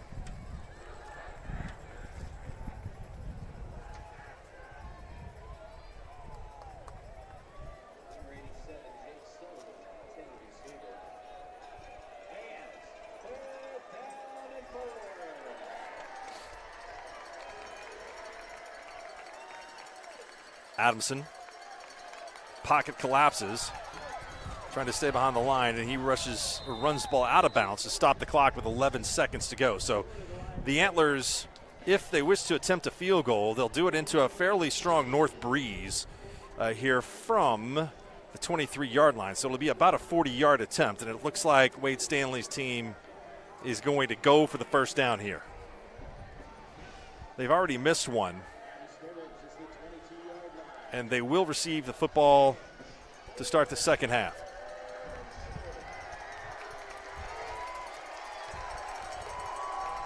Big play in the ball game. Can the Jackets hold again on 4th down? Adamson bobbles the snap, looking for anyone, and is able to avoid the rush and throw it down the middle of the field. And there will be 1 second left when Choctaw takes over. So it's been a bend but don't break defense, Sam, for the Yellow Jackets that stopped Deer Creek once again. Incredible performance by the Deer Creek defense there. Obviously, just time running off the clock here in the first half of the game under just a little bit of pressure. A couple of deep balls early here for Deer Creek in this possession gets Choctaw back on their heels. But to see that group regroup and pull this thing together is pretty big time to keep them off the board. We got 1.1 second to go here. I would just assume that Choctaw is going to come out here and kneel this thing, but they do line up with 4 receivers out to the right. Back in the day, we just would have lined up in a victory formation and clocked this sucker. Times have changed. 2022, here we go. Will we see Choctaw attempt to pass here? I've got no clue. 3-man front for Deer Creek. They're going to just hand it off and run it out. Big run here, big wide open hole. And that will be the end of the first half. We look like a be caught at the 25-yard line, and he's going to be tackled from behind. He kind of just fell down there, didn't he? Yeah, he did. So that'll be at the 31-yard line. That's a good special teams play right there. Good job by Ryan Wilburn to stay right there with it. Yeah, Wilburn got him that time, and so CHA will come out. They've been able to run the ball a little bit, have been able to throw the ball a little bit. This defense has been stingy, and so they're going to continue to have to do that. So it's going to be Taylor and Mullinax on the defensive ends, Kirkus and Shane Godwin. They're going to hand it off. Good job. There's Ashton Taylor. Good job fighting off a block. Boy fought off a block with one hand, made the tackle with the other. Ash is just a force. He is. He's it's just incredible fun to watch him play. And he only plays with one speed. Yeah, that's right. He does not slow down. Yeah, he's a handful. So 2nd down and 8. So your linebackers again, Aiden Brummel, Sebastian Valdez, Carter Pate. He's going to look to throw. Just a quick in. Oh, it's going to be intercepted. Reese Ness intercepted, tackled from behind, and that's the way you start off the second half. That's huge. Bad throw by the quarterback. He threw it a little high, and Reese Ness took it. The second turnover of the game, and that is massive right there. What an interception by Reese Ness. And that's the way to start off this second half. They'll start on the 32-yard line, and this offense will get going, and that's exactly what you wanted right there. Wow, wow, wow. That's what you have to have. And, Reese has just been a player that's gotten more and more time each week and has played better and better and better each week. Yeah, his confidence has grown, and so it looks like we're going to have – looks like Mullinax is going to be in at running back. Carter Pate kind of in that tight end spot. Aiden Brummel on the near side. Hughes and Littlejohn. And Mullinax is going to take it right up the middle. So maybe looking for a little power here. Move Mullinax. So. There's a big adjustment. We haven't seen him play running back all year long. No, Noah's fine over there on the sideline. I think it's just to try some power sets. Well, and like we said, that first down, we want to get something. And you did right there, 2nd down and 6. Yeah, we cannot continue in this half to start 2nd and 12-13. Cannot do it. So big change there. Carter Pate coming in and going to be kind of that H-back spot. Going to hand it off to Mullinax again. He's got a big room. He's just going to run over the linebacker. Yeah, that might be enough for a first down. I really like this. Really like this mix up here. I really like this mix. Yeah, what an adjustment here. Got 10 yards on 2 carries, so 1st and 10. On the 23-yard line. Up the middle again, and he's going to roll forward to about the 19, maybe the 20. And so that'll make it 2nd down and 8. Got 2 yards there. They weren't ready for that, were they? I wasn't ready for that. I wasn't ready for that. And the way our line's been dominating. They blocked well. They blocked well, so it makes sense. Yeah, giving a little breather to Johnson, and so Mullinax coming out and running well right there. They're going to hand it off again. He's going to be met, but he's going to finally be pushed backwards, but he got a couple more. And so that's going to make it 3rd down and 6. And that's very manageable. You have 2 plays to get 6.5 yards. Well, here. really 5. It's 5. Yeah, it's Third down and so. 5. And so on the, what is that, the 17-yard line? 17-yard line. And you know, with this kind of running, it wears down a defensive line, Pastor Mike. It does. It does. So third down and 5. Going to hand it off again. And he's going to push the pile forward. He gets down to about the 15-yard line. That'll make it 4th down and 2. Or maybe 3. Yeah, he pushed it back. So 4th down and 3. Big play right here. Did nothing but run it right up the middle. Yeah, and I don't look to for too much variation here either. I think they've done a good job, and let's see if we can get the 3 yards. See if Old Faithful works here. And no, they're going to hand it off again. He's met in the backfield. Oh, and he just gets back to the line of scrimmage, and that'll be a stop and turnover downs. Boy, this is a defensive battle. It is a defensive battle. I thought it was a pretty good play, and just went to the well one too often, yeah, I think. I would have liked a little play action right there. I think you could have had a little boot action off of that maybe and let Reed make a choice to throw it or run it, but it was working, but didn't get enough there. And so 1st and 10 for these Crusaders as they're on the 15-yard line with 8 minutes and 58 seconds left in this third quarter.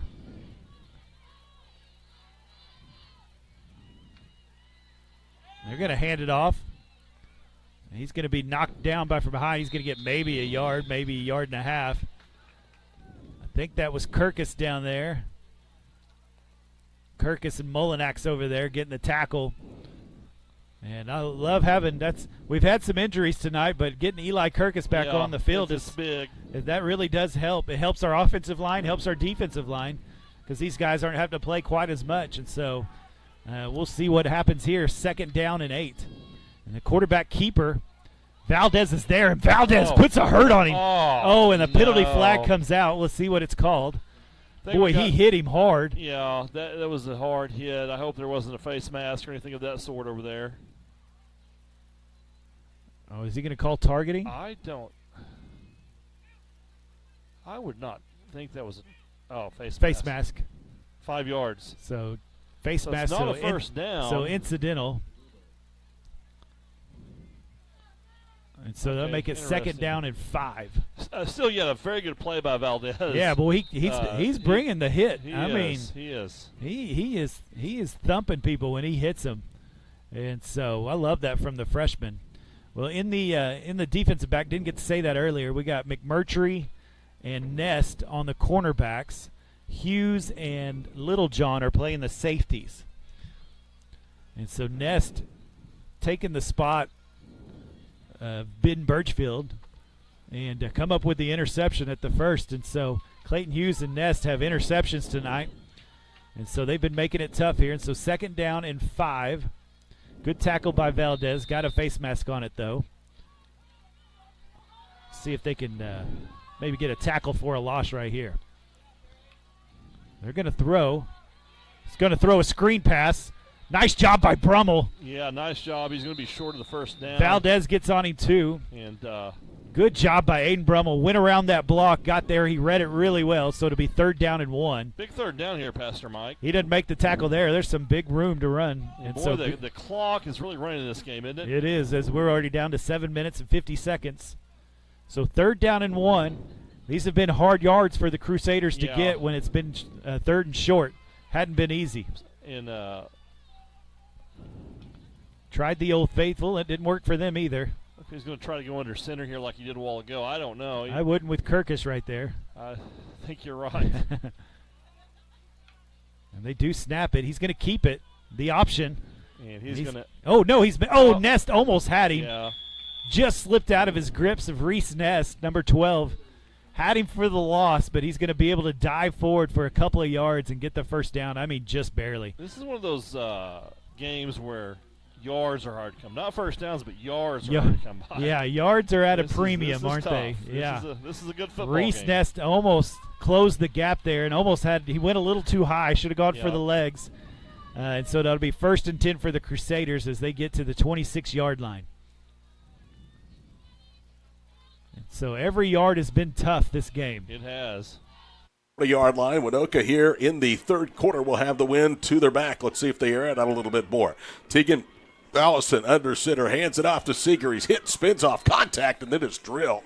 Boy, he took a big-time shot from Maverick Judd, the freshman, as he manages to get 4 to the 36. Yeah, good stop there by Judd, but just once again, just a simple dive right up the middle, that speed dive for 5 yards, and that's exactly what Winoka is trying to do here as far as just success on first down. Looked like to me it was the same play that he went 23 yards on for their final touchdown of the first half. 11:19 to play here in the third quarter. Second down and 6 Railroaders at the Timberlake 36-yard line. I formation. The give goes to Jace Dunn behind right guard Wyatt Atwood. He submarines down to the 32, so give him 4 of the 6 needed. It's third down and short. Obviously third and manageable, and we know that both of these teams are not afraid to go for it on fourth down, so you got to assume they've got 2 downs to make about 2.5, 3 yards. Winoka converted their first 2 third-down tries of the first half. Were 2 of 4 before intermission. 2 backs in the backfield. Hand off to Seeger on a trap. He breaks a tackle at the 25 to the 20. He has a first down and more as he's tackled from behind at the 13-yard line. A run of 19, and about half of that coming after contact. Yeah, just another great play call there. That quick dive that they've been running up the middle, they've been having a ton of success with it tonight. Clock will continue to roll as they refresh the down marker across the way. First down and 10 Railroaders at the Tiger 13-yard line. With 10.5 minutes to go here in the third quarter. Seeger the single setback. Under center Allison. Dunn motions. And now before they get the snap back from Jake Hagelberg, we get a false start called against the Railroaders. They have had 2 holding penalties tonight and now a false start. The other 2 penalties have not cost them in Timberlake territory. Let's see if the Tiger defense can stiffen here as the line of scrimmage now is back at the 18.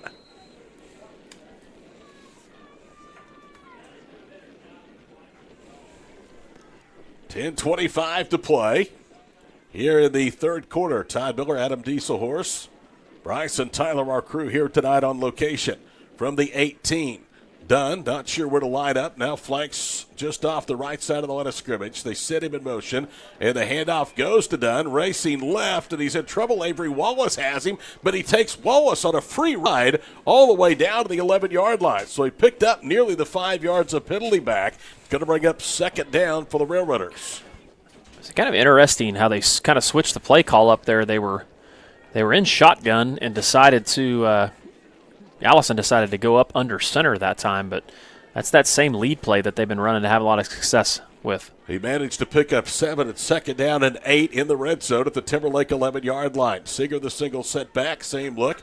Dunn motions, and here comes a flag. Good call, false start. Yep. False start on the tackle on the top side, the guard.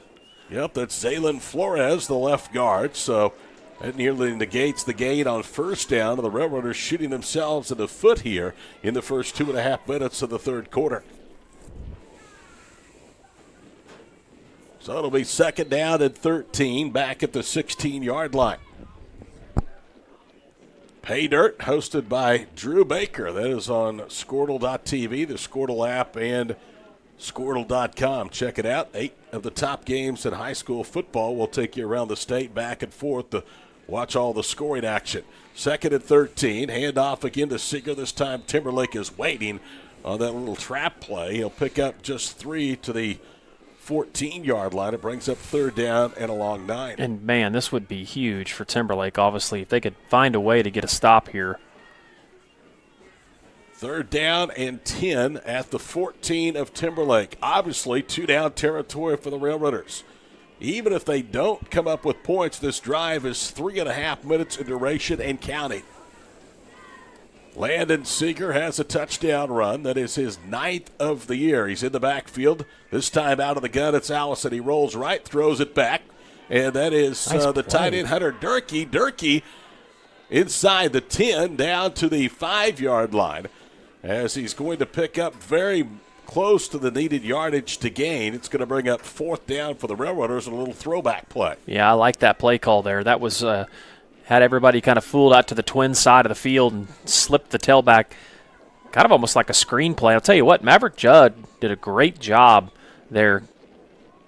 Otherwise, they're scoring. 4th down, a long 3. The line of scrimmage at the 5. Railroaders will go for it under 8 minutes now to play here in the third quarter. Trying to build their advantage back to 3 scores. Under center is Allison. They split the backs. They hand it off to Dunn. Running left. Breaks contact into the end zone for the touchdown. He ran right over Avery Wallace, I believe. And once he got to the corner, Jace Dunn, the senior, with good foot speed, was able to get inside the pylon. And what a first drive to start the second half for the Railroaders. Yeah, just absolutely huge for Winoka. Winoka now back with carrying the momentum again and putting this thing up to 3 scores. Dunn has a 2-point conversion and now a pair of touchdown runs, one of 20. It was not designed to go that way because you saw everybody saw him moving and was trying to get over there to help him. A little fuzzy camera there from the Kenny must be running. Yeah, come on now. That's barely a healthy walk. 1st and goal. The old diamond formation. High snap. This handoff to. Is that Cooper again? I believe that is. Nope, Cooper. that's Karcher. There's Cooper right here coming towards the sideline, so it's got to be Ethan Karcher with the Dennis's Express Pharmacy touchdown run. So another Jacket gets into the end zone. That comes at 8:55. Try the PAT again. Kingfisher Family Dental and Implant Clinic extra point. That one is through. That he drove through that one. So that moves the score to Kingfisher 30. Manford 0 will be back. Interbank in Kingfisher serves the needs and caters to the economic strengths of the communities we serve with. He's going to look to throw first. He throws it over to Molinax. He's open. He makes a nice little cut. Oh, he should have got north and south, but I think he got enough for a first down, and he does. And that throw has worked. That's the second or third time we've thrown that, and the second time it's been a completion. Yeah, it's first to Clayton Hughes, then to Molinax. Good play. Yeah, Molinax has caught 2 of those. I think they're playing off a little bit on that first down, looking for the run. And so a good first down there, moving the chains.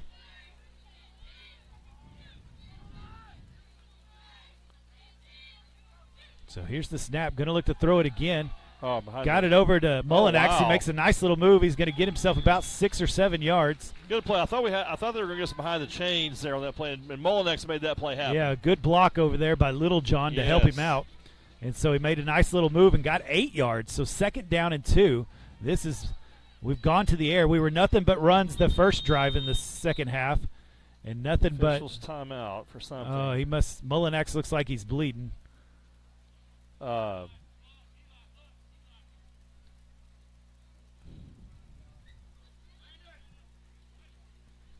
it looks like McMahon's going to go in, number 18. Going to have to clean up some blood on Molinax. The coach called it over there. Molinax wasn't happy. So going to have to tape that up real quick.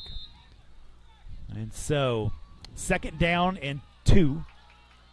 Well, positive yards here, Pastor. Yeah, a lot of positive yards. And McMurtry's going to keep it. Here's the keeper again, and it has not worked this half. I can't believe we went back to it. That has not worked yet. We have done nothing but lost 3, 4, 5 yards every time we've done a quarterback keeper about tonight. 6 yards there. That was not a good play in that situation. 3rd down and 7. We need to put that in our pocket and pull it out another game. Those linebackers are too fast to run that play. We're not going on the edges. It's either up the middle or a pass. And we've had a lot of success up the middle tonight. Yeah, we have. And so looking to throw it again. Hughes is overthrown, intercepted. And he's going to break 1 tackle. And he's going to slide down. And he's going to get it back to about the 48-yard line. Overthrew Hughes by quite a bit. He tried to put a little too much. Leave it. We'll see what happens here. If the Wildcats just need 5 yards, back to pass. Coming back on the comeback is Brown. Gets the hitch to the outside, and that's 1st down and 10. Yeah, that time they were just playing so far off. He just ran him off the line of scrimmage, got to the sticks, turned around, and Chance did a good job of just putting it on him. And then Max did the rest with his feet.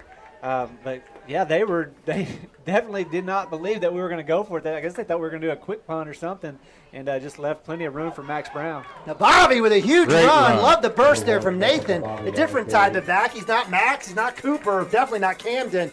But Nabavi averaged about 7 yards a carry in the first half. Gets a first down here for the Wildcats. Yeah, great hold there by the offensive line, and Nabavi's such a smart player that he can, when he sees that, he can put his foot down and get the yardage too.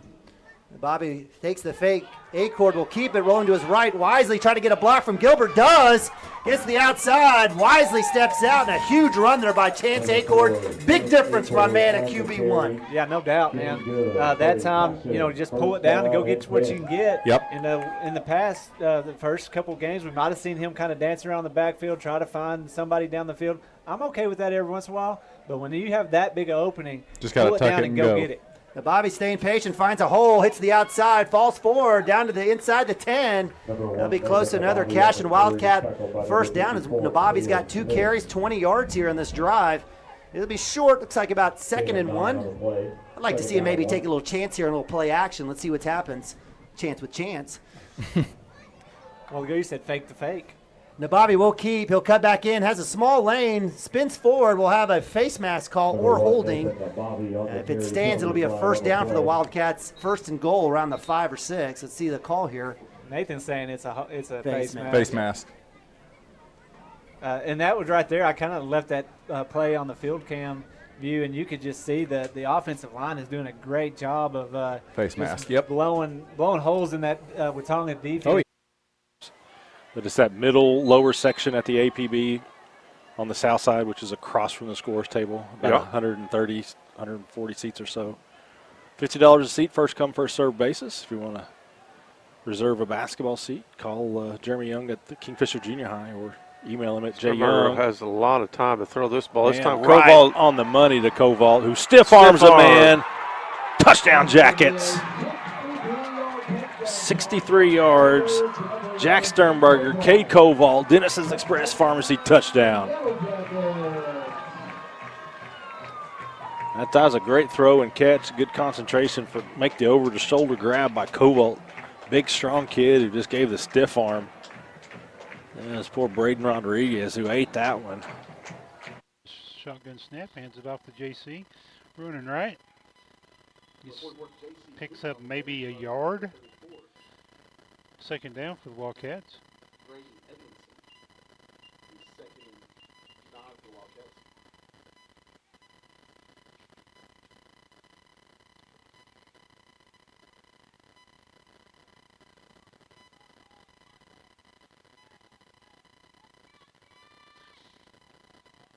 J.C. Hooten in the backfield alongside Ford Smith. Smith gets the snap.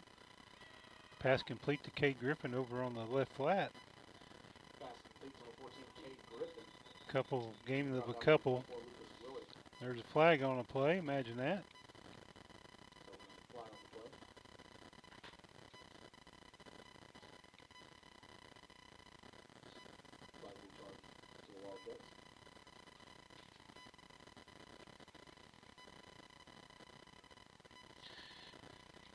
Holding to be the call against the Wildcats. Be a 10-yard penalty from the spot of the foul. 2nd down.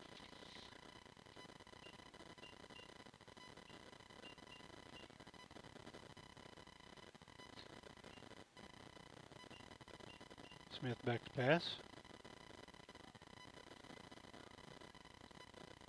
Pass complete to Gavin Hooden from plus 20 on the play. That's Gavin's 5th touchdown receiving of the year. Wildcats will go for 2.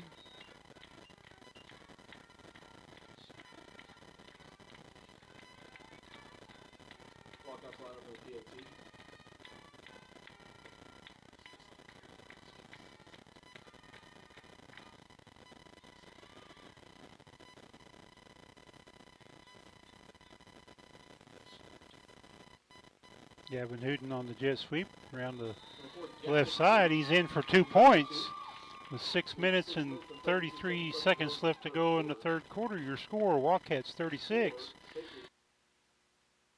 Goes back to the 25-yard line.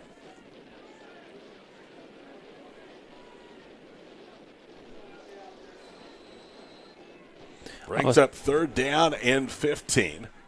Yeah, look for the ball to go to Judd here, I think. Judd's in the backfield. High snap. Wallace options right. Fakes the pitch. He's got some running room. 20 to the 15. Or stop just short of the 15 to the 16-yard line. And that was the right idea there. Wallace, they all ran towards Judd. I don't know if you noticed as the pitch man. So he gains to the 16. It's going to bring up 4th down and 10 as the play comes in again from Pete Gwynn. Tigers must find a way to keep this drive alive and get points. 2:45 to play here in the 3rd quarter. 36-16. You see the score. Number 3, unbeaten Winoka leading defending state champion Timberlake here on the road. Sands and Judd are in and I. Wallace will go under center. Carson Shepard to snap it. They toss it to Judd. Throw back. Left. Now he's going to throw towards the end zone, and it is incomplete. He was looking for his brother Maverick Judd, and he was double covered in the back of the end zone. I think that play maybe was drawn up in the back of the Judds during a holiday party. Yeah, it looked like the other option there was to throw it back to Wallace on the other side of the field, and to be quite honest with you, there was not anybody within 20 yards of Wallace after he threw the toss. So Winoka will take over on downs at the 16-yard line with 2:29 to play here in quarter number 3. And now Timberlake must find a way to get a stop on defense. Yeah, this is not become a need to. This is, like you said, a must. And obviously, if you're Winoka, don't need to get cute. Just keep doing what you're doing. 5 yards and a cloud of dust. Out of the gun is Tegan Allison. He'll fake the handoff. He runs left with some running room. Outside the numbers, a 1st down. Angles left and out of bounds at the 30. One flag is down. Now a late flag comes into the end of the play, so we may have offsetting penalties here. As clearly looked like Tegan Allison was hit out of bounds late on the Winoka sideline. Well, you're gonna start seeing some of the frustration from Timberlake. Let's see what the flag is on this side of the field. Then there was one again as Allison was hit near the boundary. Here's the white cap. It is blocking in the back against the Railroaders. Dead ball, personal foul against Timberlake. So they should offset, although it's a dead ball foul against Timberlake, so that will be assessed. Tanner Allen is out there on the field for the Railroaders.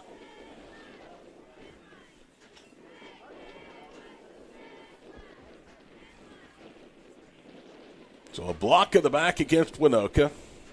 A personal foul against Timberlake. They will mark the infraction off from the 26-yard line. So 2 receivers set, both to the left.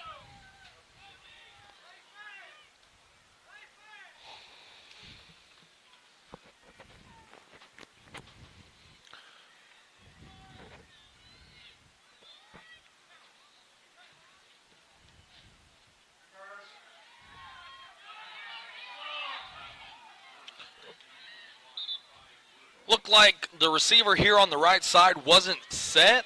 And, that's what kind of Coach Regier is pleading his case about. And that was just a missed call on him right there. I mean, that was a missed call on the ref right there because he was 100% still moving when that ball was snapped. Oh, yeah. So they kind of got away with one right there and picked up a nice gain here.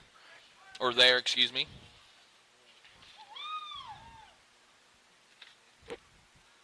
I didn't even notice, but Frankie's in the game. Yep. Gonzalez.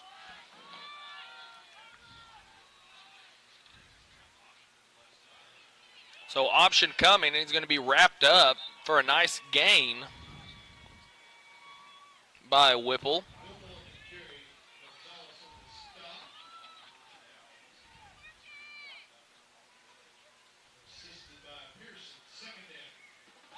So 2nd and about 4 coming up for the Indians.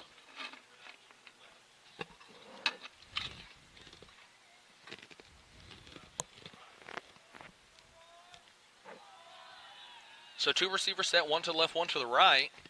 Ball snap, Whipple looking to keep it himself, and it's a pass.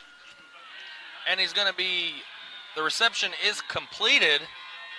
That's to number 17, Teed Woods.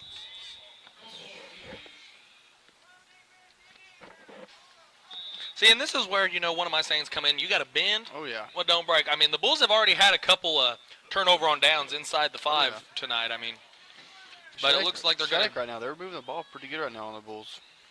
So Whipple going to keep it himself. He's going to be brought down. He's going to fall in. Touchdown, Indians.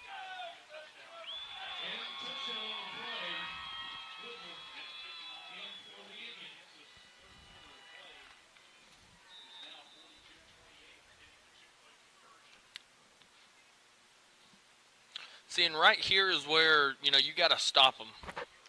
Because 14 is a good. Oh, yeah. I mean, 12, though.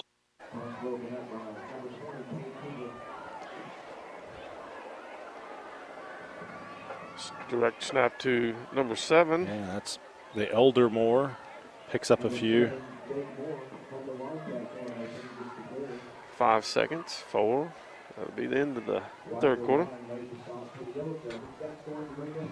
Yep, that's the end of the third. The Jackets add to their lead. It's 36-0. We're going to take a timeout. Come back with the fourth quarter after this. Back to school. Now your worries about the kids. The play will stand in this second down and 6, and that will take us to the fourth quarter. So 12 minutes to go in this C1 matchup, and Winoka leading at Timberlake 36-16. We'll step aside and return. This plays where you make mistakes, get a penalty, or something like that happens, it really just takes all the momentum away as they really kind of charge down the field and really were looking pretty good here to begin the second half. Choctaw's absolutely won at the line of scrimmage tonight as far as their defensive line and the Deer Creek offensive line. Not by much, but they have won, which to me has been the biggest difference once you got inside the 20 down here. Field goal attempt here for Deer Creek. It's up. It's good. Nice. Big time. Deer Creek on the board, now 14-3 with 8:59 in the third.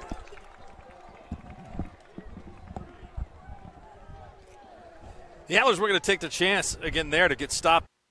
I will. So give credit to Octavian Brown, an absolute specimen. And Cooper, I think, is either he's like cramping or something. up. Yeah, he's cramping. Yep. So he was immediately met in the backfield by number 55. I think give credit to Tyshawn Wilson, the sophomore, and Octavian Brown. Right at the exchange. I felt like it was a clean exchange, and it may have just been the contact. Well, the contact and the cramp. He may have just lost the ball because as soon as I saw Chance kind of watching the play, saw him jump on the ground because I didn't really see the ball come out until he tried to get on it. And by that point, it was too late. The Watauga Eagles had already scooped it up. So that's the first. Gunn hands it off on the first play of the fourth quarter to Jace Dunn, and he is bound back after he reached the line of scrimmage at the 49. So the mystery has been solved. There have been Judds here at Timberlake forever, and I was wondering who Maverick and Merrick belong to. Well, it's Logan Judd. I remember Logan Judd as a player here at Timberlake High School. He, his brother Mitchell, and Nick, all three terrific athletes, and both of those boys belong to Logan. And I guess he has 2 more sons coming up.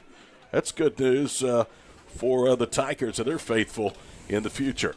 Third down and 6 at the 49-yard line. 35 seconds gone here in the fourth quarter. One back set is done. They fake the handoff. Allison keeps it. He's hit. Ball is free. It's picked up and then fumbled again, and then Timberlake recovers it at the 44-yard line. It was nearly a scoop and score from one of those aforementioned Judd brothers. Maverick Judd, if he's able to handle it cleanly and then not fumble it again, he probably takes it for a touchdown.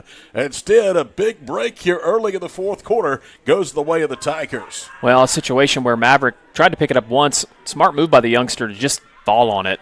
I know he had a lot of green grass in front of him, but obviously you got to get the possession. Tigers first down and 10 at the 44-yard line with aces wild. 11-11 to go here in the fourth quarter. Back to throw. Wallace looking left for Judd. He makes the catch, and the defender falls down, and Judd is off to the races, and Judd will score a touchdown. That is Maverick Judd. Big time play by the freshman. 2 big-time plays by the freshman. The fumble recovery and a 44-yard touchdown reception. He leaped in the air, took it away from the defender, who then fell down, and then he had nothing but green grass between him and the end zone for a touchdown. What a huge play for the Tigers. Look at this formation, Todd. Wallace will toss it towards the goal line. It's batted in the air and caught for the 2-point conversion. It's a 12-point game now. It was actually Merrick Judd. Avery Wallace tipped the ball, and then it was caught for the 2-point conversion. I don't know if that's how they drew it up or not, but that worked pretty well. He threw a little underhand pass. So really, that formation was to come out. Godwin's going to go in. Or no, that's not Godwin. That's Willman. And so 2nd down and 3. Quarterback's going to keep it. There's Good Little tackle John. Good by tackle Little by John. Little John. 8 minutes, 57 seconds. And that'll make it 3rd down and 5. 3rd down and 5. Boy, if you can get another good tackle here for a loss or no gain, that's going to make it tough on them. And they moved it back a little bit more. 3rd and 6 I'll go with.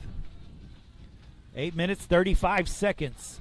20 seconds left on the play They clock. try to throw here, they're just going to run the football. I think they just keep it on the ground. The time is on their side because you got to score twice to catch them. And so this is 4-down territory, I would guess. So got to get the stop. He's going to keep it. He's going to throw it. And a really good catch and route. And that's on McMurtry over there, and that'll be enough for a 1st down. So surprised they threw it. That number 11, boy, he's been a really good receiver out there. That's Tate Campbell. He's a sophomore, and boy, he's made a lot of plays, hasn't he, tonight? Yeah. He's been hard to cover. Pretty much every time we've either gotten a pass interference or he's caught that ball. He's just kind of run those. He's either run the deep pattern or just a quick out. And so 1st and 10 as they are on the 15-yard line. It's going to hand it off. Oh, he dropped it. He dropped it. Crusaders jump on it. Oh, man. That could have been. That could have been. And 7 minutes, 30 seconds left. Yeah, they're really taking some time off the clock. They're eating it away. They're in no hurry, are they? No, 2nd down and 14. Play clock at 20 seconds. We're at 7 minutes and 15 seconds left in this game.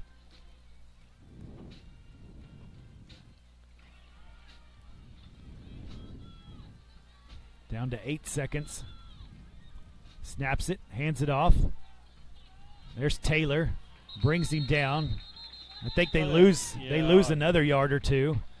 And so this is what you want right here. You need to get this stop. So got to get the stop right here, Pastor Mike. Find number 11. Put 2 on him. I don't see number 11. Yeah, he's over there. No. Is he, he's way over there? Yeah, that's him. Yeah. So he's way over there. And so 3rd down, 16. They got to get all the way down to the 4-yard line for a 1st down. Down to 6 minutes, 20 seconds, 5 seconds on the play clock. They're going to call a timeout.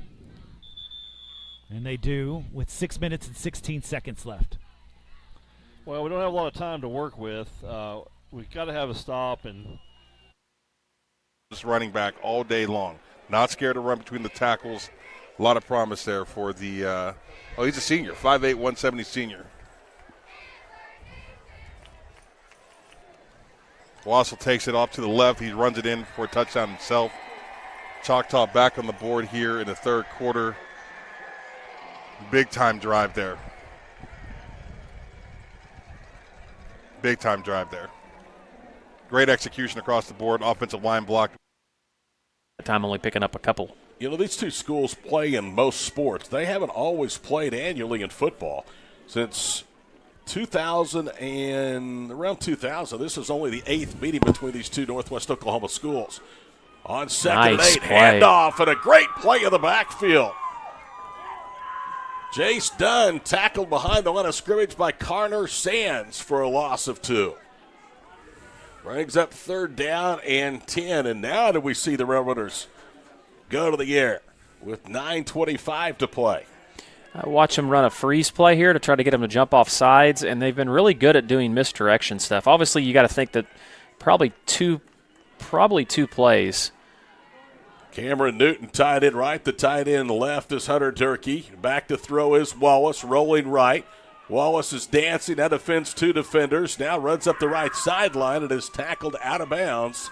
Shy of midfield to the 47-yard line. So after all that, he only gets 3. And it's going to bring up 4th down and 7 with 9 minutes to play in the ballgame. What a play by Sands there. My goodness. He came all the way across from the other side of the field and ran Allison down to get him out of bounds. Allison came in completing 68% of his passes. He averages only 50, well, not averages, but has only completed 36 of 53 through 5 weeks. And again, that has been in limited duty because their wins this year have been 48-14, 48-6, 52-38, 52-6, and 50-14. 4th down and 7, Railroaders at their own 47-yard line. They're in punt formation, and this time they do punt it away. It's a high punt into the wind. Timberlake says get away from it. It's going to take a Winoka roll and be down at the 32-yard line. It's not a bad punt, especially into that brisk north wind. And Tanner Allen says we'll play this with our defense. Man, that thing got high up in the air. A punt of just 20 yards into the wind, but the Tigers will start back at their own end of the field on the 33-yard line. Choctaw just scored again to go up 22-3 on Deer Creek. 1st and 10, Tigers at their 33-yard line. Avery Wallace out of the gun, throws it near side. He's got Judd again to the 45, to midfield, to the 40, to the 30. Stiff arms a tackle, and he's gone. The freshman to the pay dirt for another touchdown. Big time. They found something they like with the youngster Judd. Boy, he gave a great stiff arm about 25 yards downfield, and after he swatted the defender away, he turns it into a 67-yard catch and run for a score.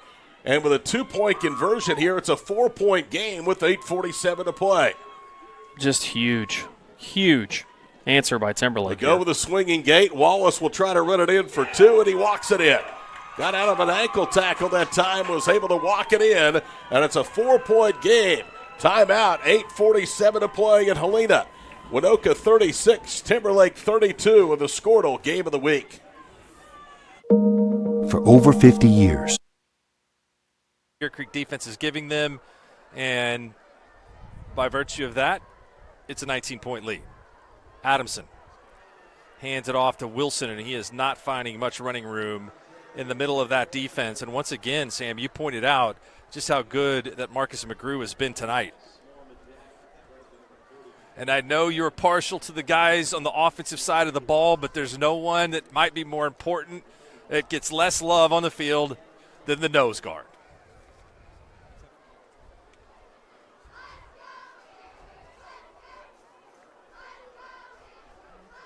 Adamson fakes the handoff. Going to have to make a couple men miss. That's R.J. Jackson in the backfield. And the Jackets, I think, are playing with a little bit more pep in their step right now. All of the fire that Deer Creek came out of the locker room with may have left them after the failed onside attempt and then the subsequent touchdown.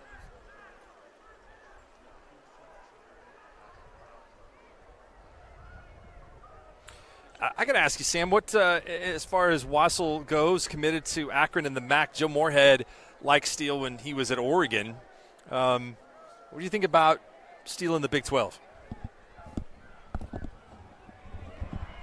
You know, I've had this conversation with Steele. Big sack here for Choctaw. I mean, that's a 20-yard loss. The kid, 25, is – R.J. Jackson, 6'4", 220 senior. I don't know what this kid's plans are after high school, but he is a freak athlete, gets back there for a huge loss. And here comes Deer Creek with the punt. As far as Steele to Akron, I told him in person. We were working out at the gym. I just flat out told him, keep your ears and eyes open for what happens this senior year. You never know who might come in and offer you late. In regards to Akron, the MAC, some of the benefits of it, he's going to get a great education there as far as the brand of football that he's playing. It's very conducive to quarterback success. I like that scheme offensively, and I could see why Steele has fell in love with the coaching staff and kind of what they do on offense there. I think as far as his potential to be a Big 12 guy, I think he's accurate. I think he's athletic. I think he's big and tall and he's got big hands, and he's all the things that you want to see in a Division I prospect. I think that kid can play anywhere in the conference right now. When I look at him play now, do I think he could be in Stillwater as a quarterback? Absolutely. Do I think he could probably be in Norman as a quarterback? It's absolutely. I think he is what you're looking for here. I would say that the difference between him and probably a top 5 guy might be the athleticism. I think he's good enough on the high school level to be an asset in the run game. And the college level, I think it's more about perseverance, running around the pocket, saving your own ass or life type of thing. Excuse me.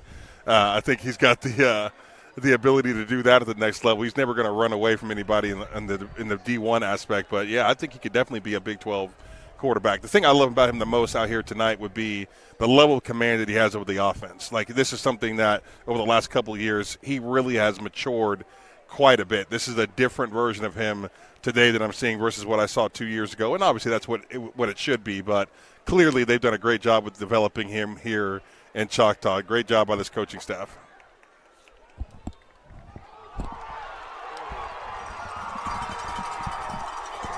Well, that certainly was an unbelievable play if it's going to stand. And that ball was in a pile, and it was taken away by number 1 for Deer Creek. That's Trey Miller, who moved in off-season from Alabama, is a 5-star prospect from Rivals. And you can see why he's got that designation. He's committed to Mac Brown in North Carolina, but he takes that ball away. You want to talk about a momentum stealer for Deer Creek. The Antlers score on an incredible fumble recovery and return.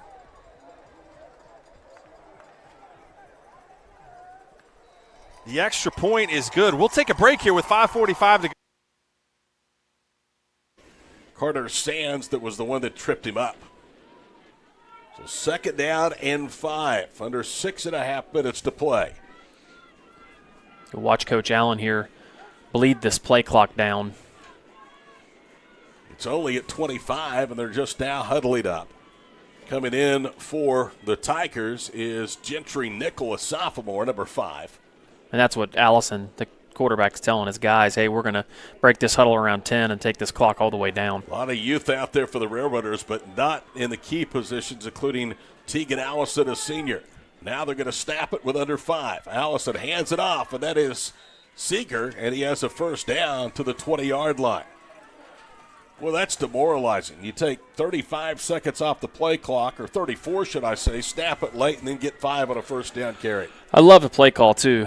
You've been seeing him doing that quick dive play, and that time Allen did a good job of pushing his receiver all the way out below the numbers to get that cornerback out of the box, and just one less guy you have to worry about blocking. 5.5 minutes to play. Timberlake within 4. It's the closest they've been since it was 8-0 Railroaders early in the ball game. Seeger is lined up left. In the backfield is Dunn. Flank this way. Oh, goodness. Newton at a high snap, and Winoka's going to have to fall on it. Dunn all the way back at the 40-yard line. That's a loss of 20. Man, and that just seemed like that was just really, not only was snap high, but it was very hard.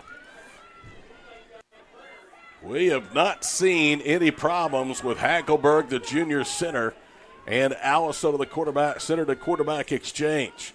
Officially a loss of 19 back to the 39, and a heads-up play by Dunn just to get down to the ball and not try to run and get some of that yardage back. Well, the way Winoka's running the ball, they just need to run offense here. They've got essentially 3 plays, 2nd, 3rd, 4th down, and you know they're going to go for it. 4:37 to play in the ball game.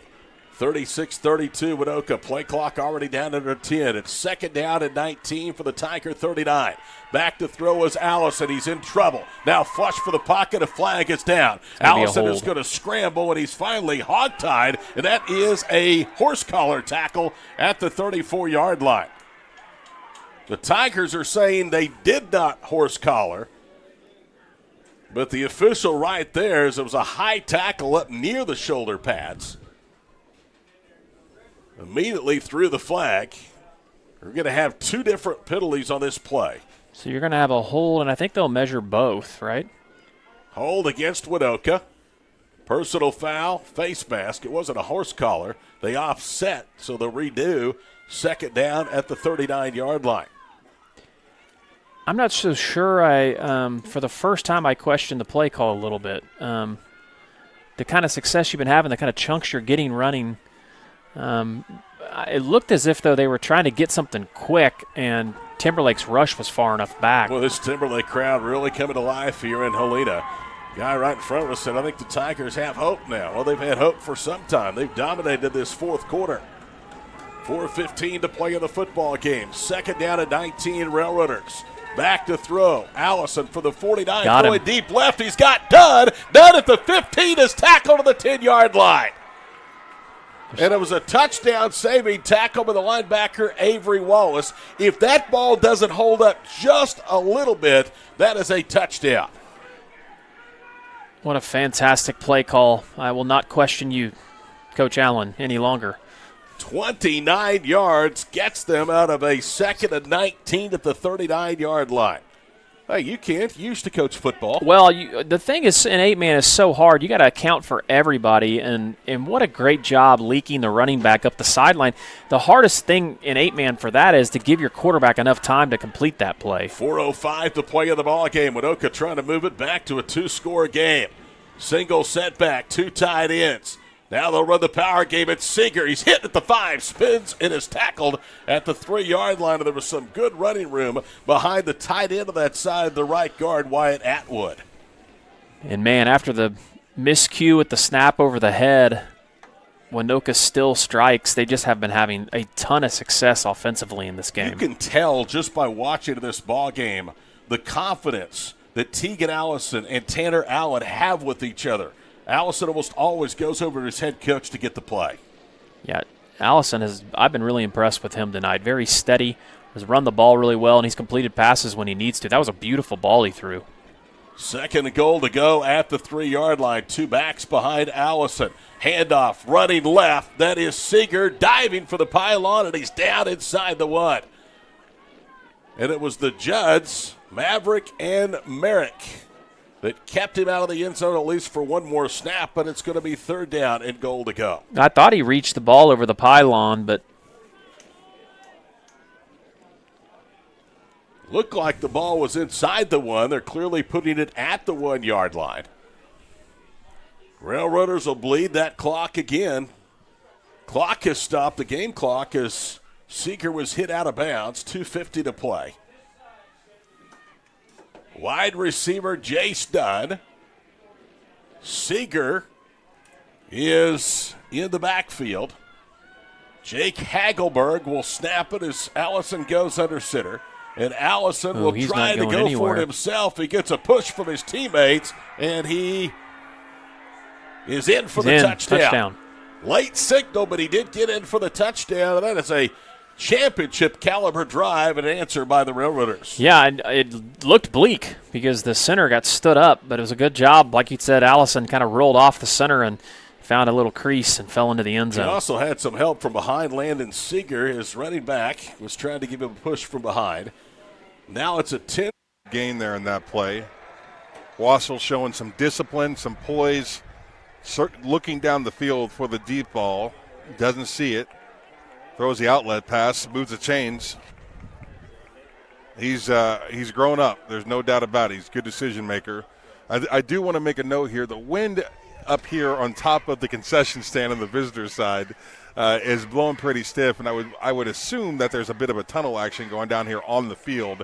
You've seen them run the ball here, and they're getting ready to just a short passes and running the football as they move to the north. And I wonder if that is a conscious effort by this Choctaw staff to keep the ball out of the air for any length of time. The last time we saw him throw a deep ball that direction, the ball was completely blown up by the wind. Choctaw looking to go a little fast here. Wassel up to the line of scrimmage, giving the offensive line their order. Shotgun formation, 4 receivers out to the right, back to Wassel's left. Ball snapped. Hand off to the right. Here comes Ray again. And he'll be tackled for a loss of about a yard. Brings up 2nd down and 10. Mark, this is my first time doing any sort of play-by-play duty.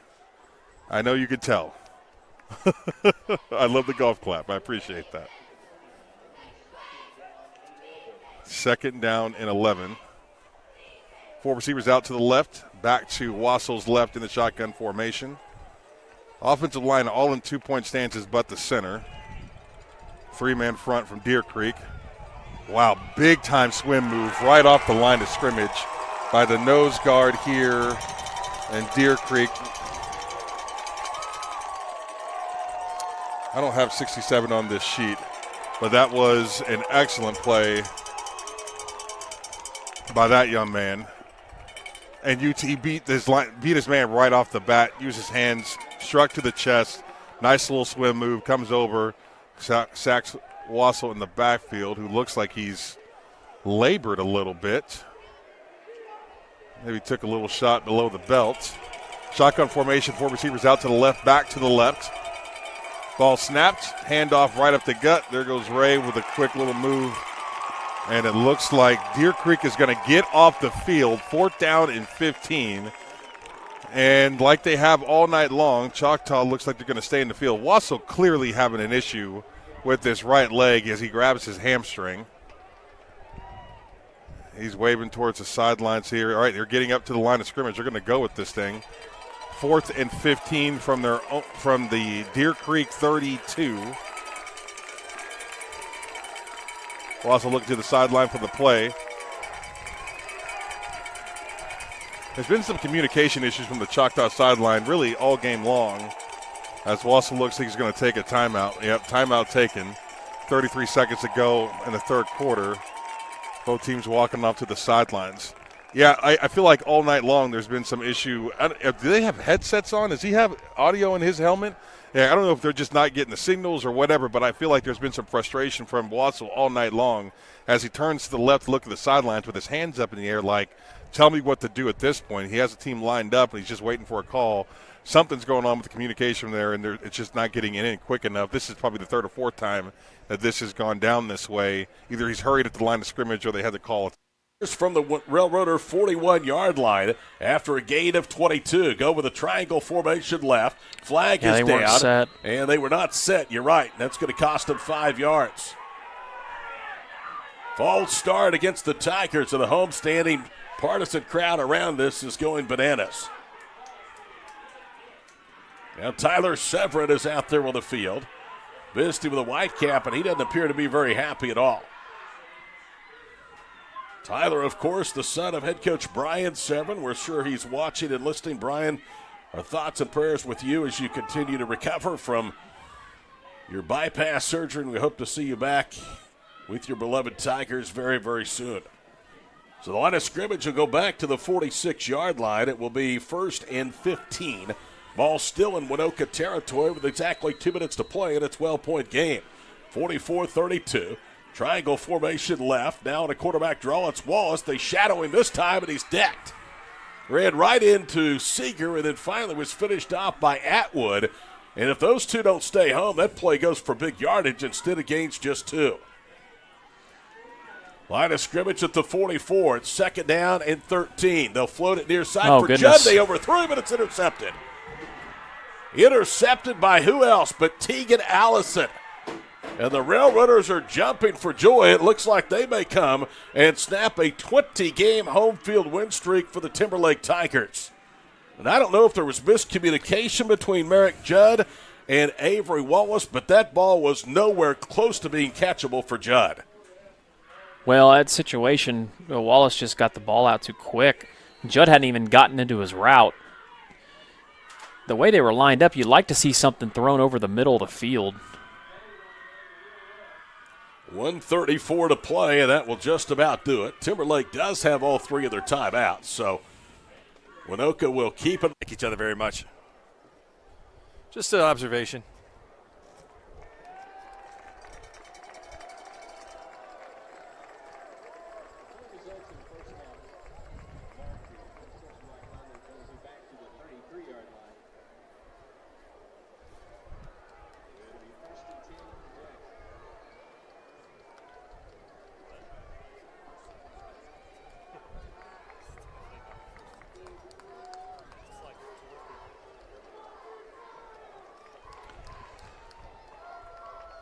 All right, they move it to first down. So I'm not sure. In high school, I wasn't sure that it would give them the first down.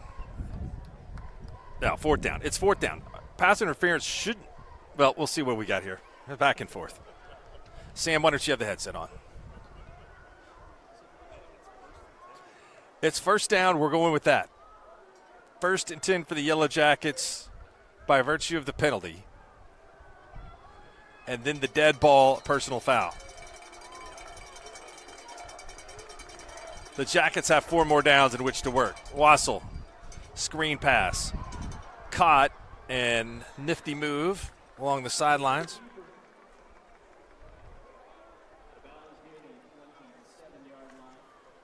It's a gain of about 7 yards.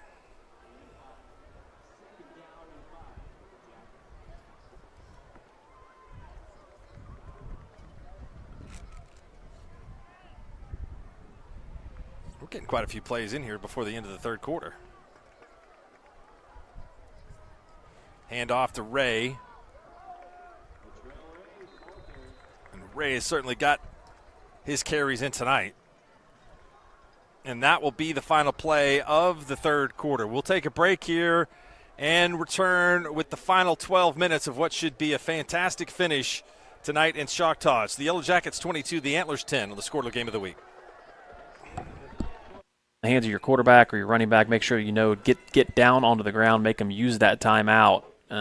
Be pretty difficult with the amount of time left on this in this game. Very few programs have had Timberlake's number. Winoka's one of those. In the last 7 meetings, the Railroaders have won 5 of the 7 head-to-head, the last coming a Timberlake victory November of 2020 in the Class C playoffs, 50-30. The last 2 regular season meetings came in 2018 and 2019. The Railroaders won that by a combined 64-20 score. In 2019, that Railroader team was very good. They lost big time to Pine Creek Hunter in the state championship game.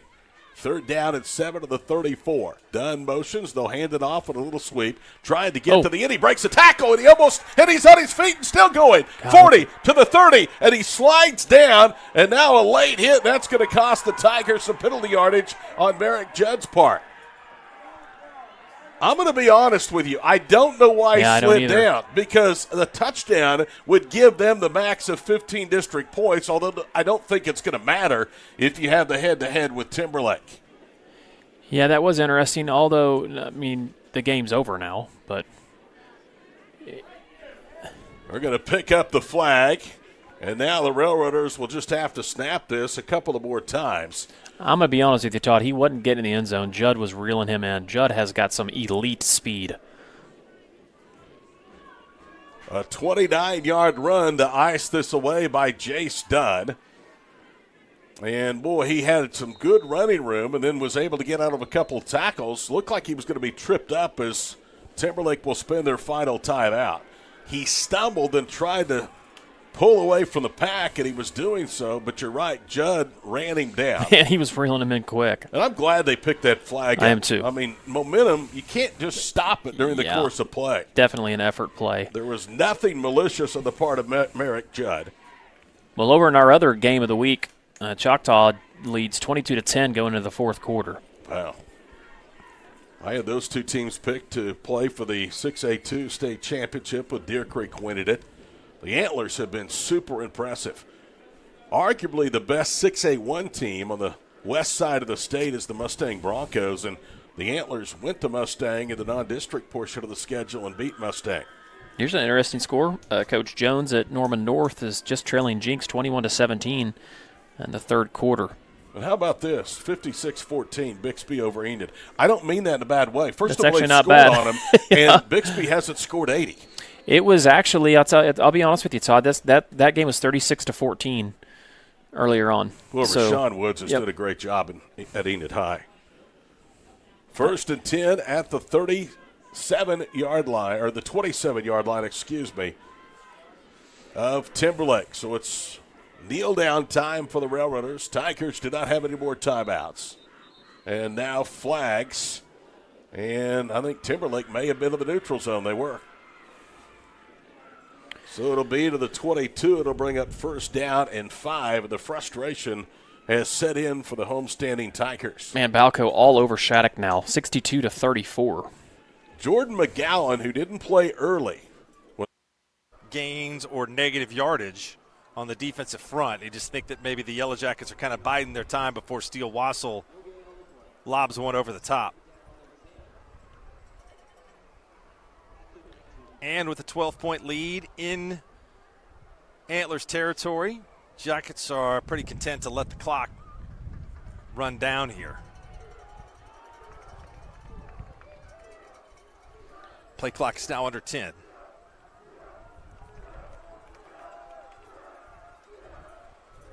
Ray has it. And the Antlers get back there and get another stop.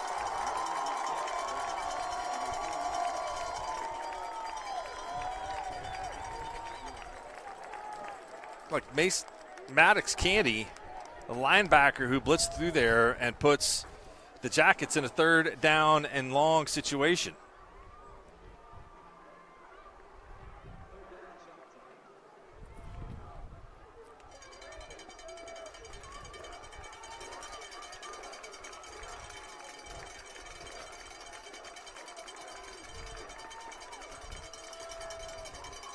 Wassel gets away, and he's going to run for a touchdown. Wassel, he's hit inside the 5. It looked like he might get to the end zone, but he picks up the first down, and a smart play as Miller had the Choctaw receiver man coverage and ran to the center of the field, and there was just no one to defend on this side.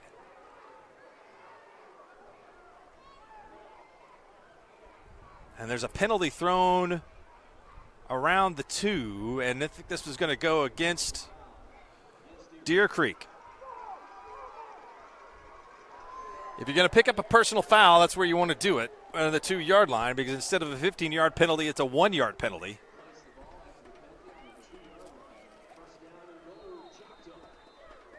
It's a great play by Wassel, knowing what the defense, what that was. No containment on this backside. Took advantage of that. Wassel, stretch play. Ray fights forward to the 1-yard line, but he stopped short. Would be huge for the Jackets to punch this one in here, already with a 2-score lead.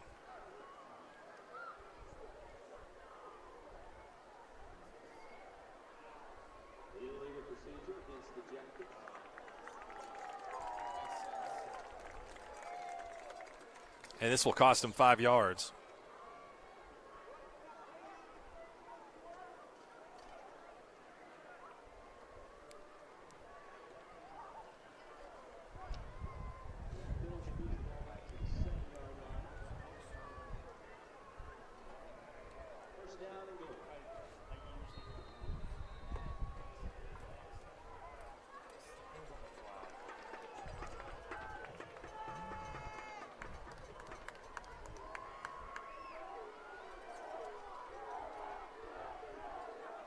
Handoff goes to Ray, and the Choctaw offensive line pushing and fighting, and the clock continues to run for the Jackets, which have the benefit of the win at their back here, Sam. So while points do seem inevitable here for Choctaw, they are also accomplishing a little bit by taking some of the air out of the clock. Yeah, I think what we talked about a little earlier as far as the win definitely played a factor here. We've already seen him take more shots down the field going south than we have in the last 2 quarters here of this ball game. False start here by Choctaw. You hate to see it. They've had some procedure penalties on the offense that have really come in some pretty terrible time.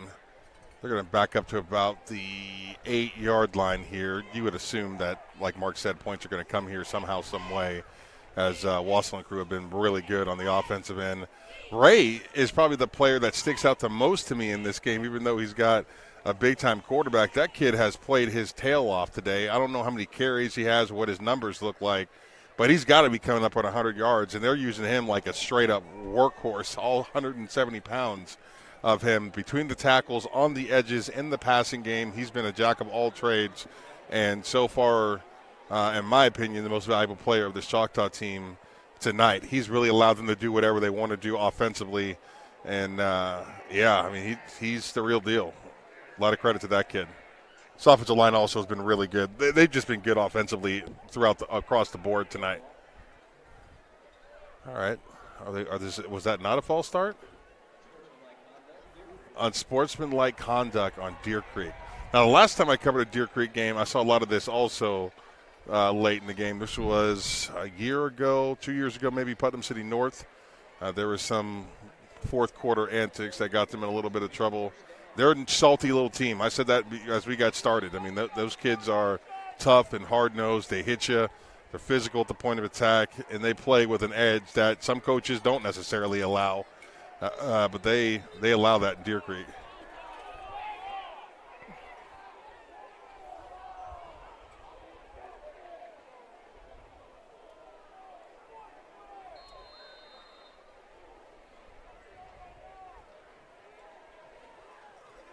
All right, first down on the 1. Wassel takes it, holds it, takes it in for a touchdown. A little read option. He gets in the end zone and celebrates a little bit. These two. As Choctaw leads 28-10 there in a top 3 matchup in Class 6A2. We have some final scores to announce across the state on our Pay Dirt show. Cashin beats Watonga to move to 3-3 on the year. Watonga moves to 2-5. CHA beats Minko to end their undefeated season 28-7, moving Minko to 5-1, and CHA is now 5-2. The number 3 team in Class C, the Waynoka Railroaders, travel to Timberlake and knock off top-ranked Timberlake Tigers 44-32, moving to 6-0, putting Timberlake at 5-1. Jones is leading Luther in the fourth quarter 21-7. Choctaw, as you were watching there, is leading Deer Creek in the fourth quarter 28-10. Balco Forgan beats Shattuck 62-34. Balco moves to 6-1 on the year. Shattuck will move to 3-1. The Kingfisher Yellow Jackets and head coach Jeff Myers will move to 4-2 after defeating Manford and head coach Dustin Kennard 36-0, moving Manford to 1-5 on the year. And the Covington Douglas Wildcats move to 5-1, knocking off Southwest Covenant 50-14, moving Southwest Covenant to 2-3. You can watch that final of the Choctaw Deer Creek game on Skordle TV, Skordle.com, or the Skordle app. That will be it for our show tonight. We hope you join us next week. We appreciate you all tuning in.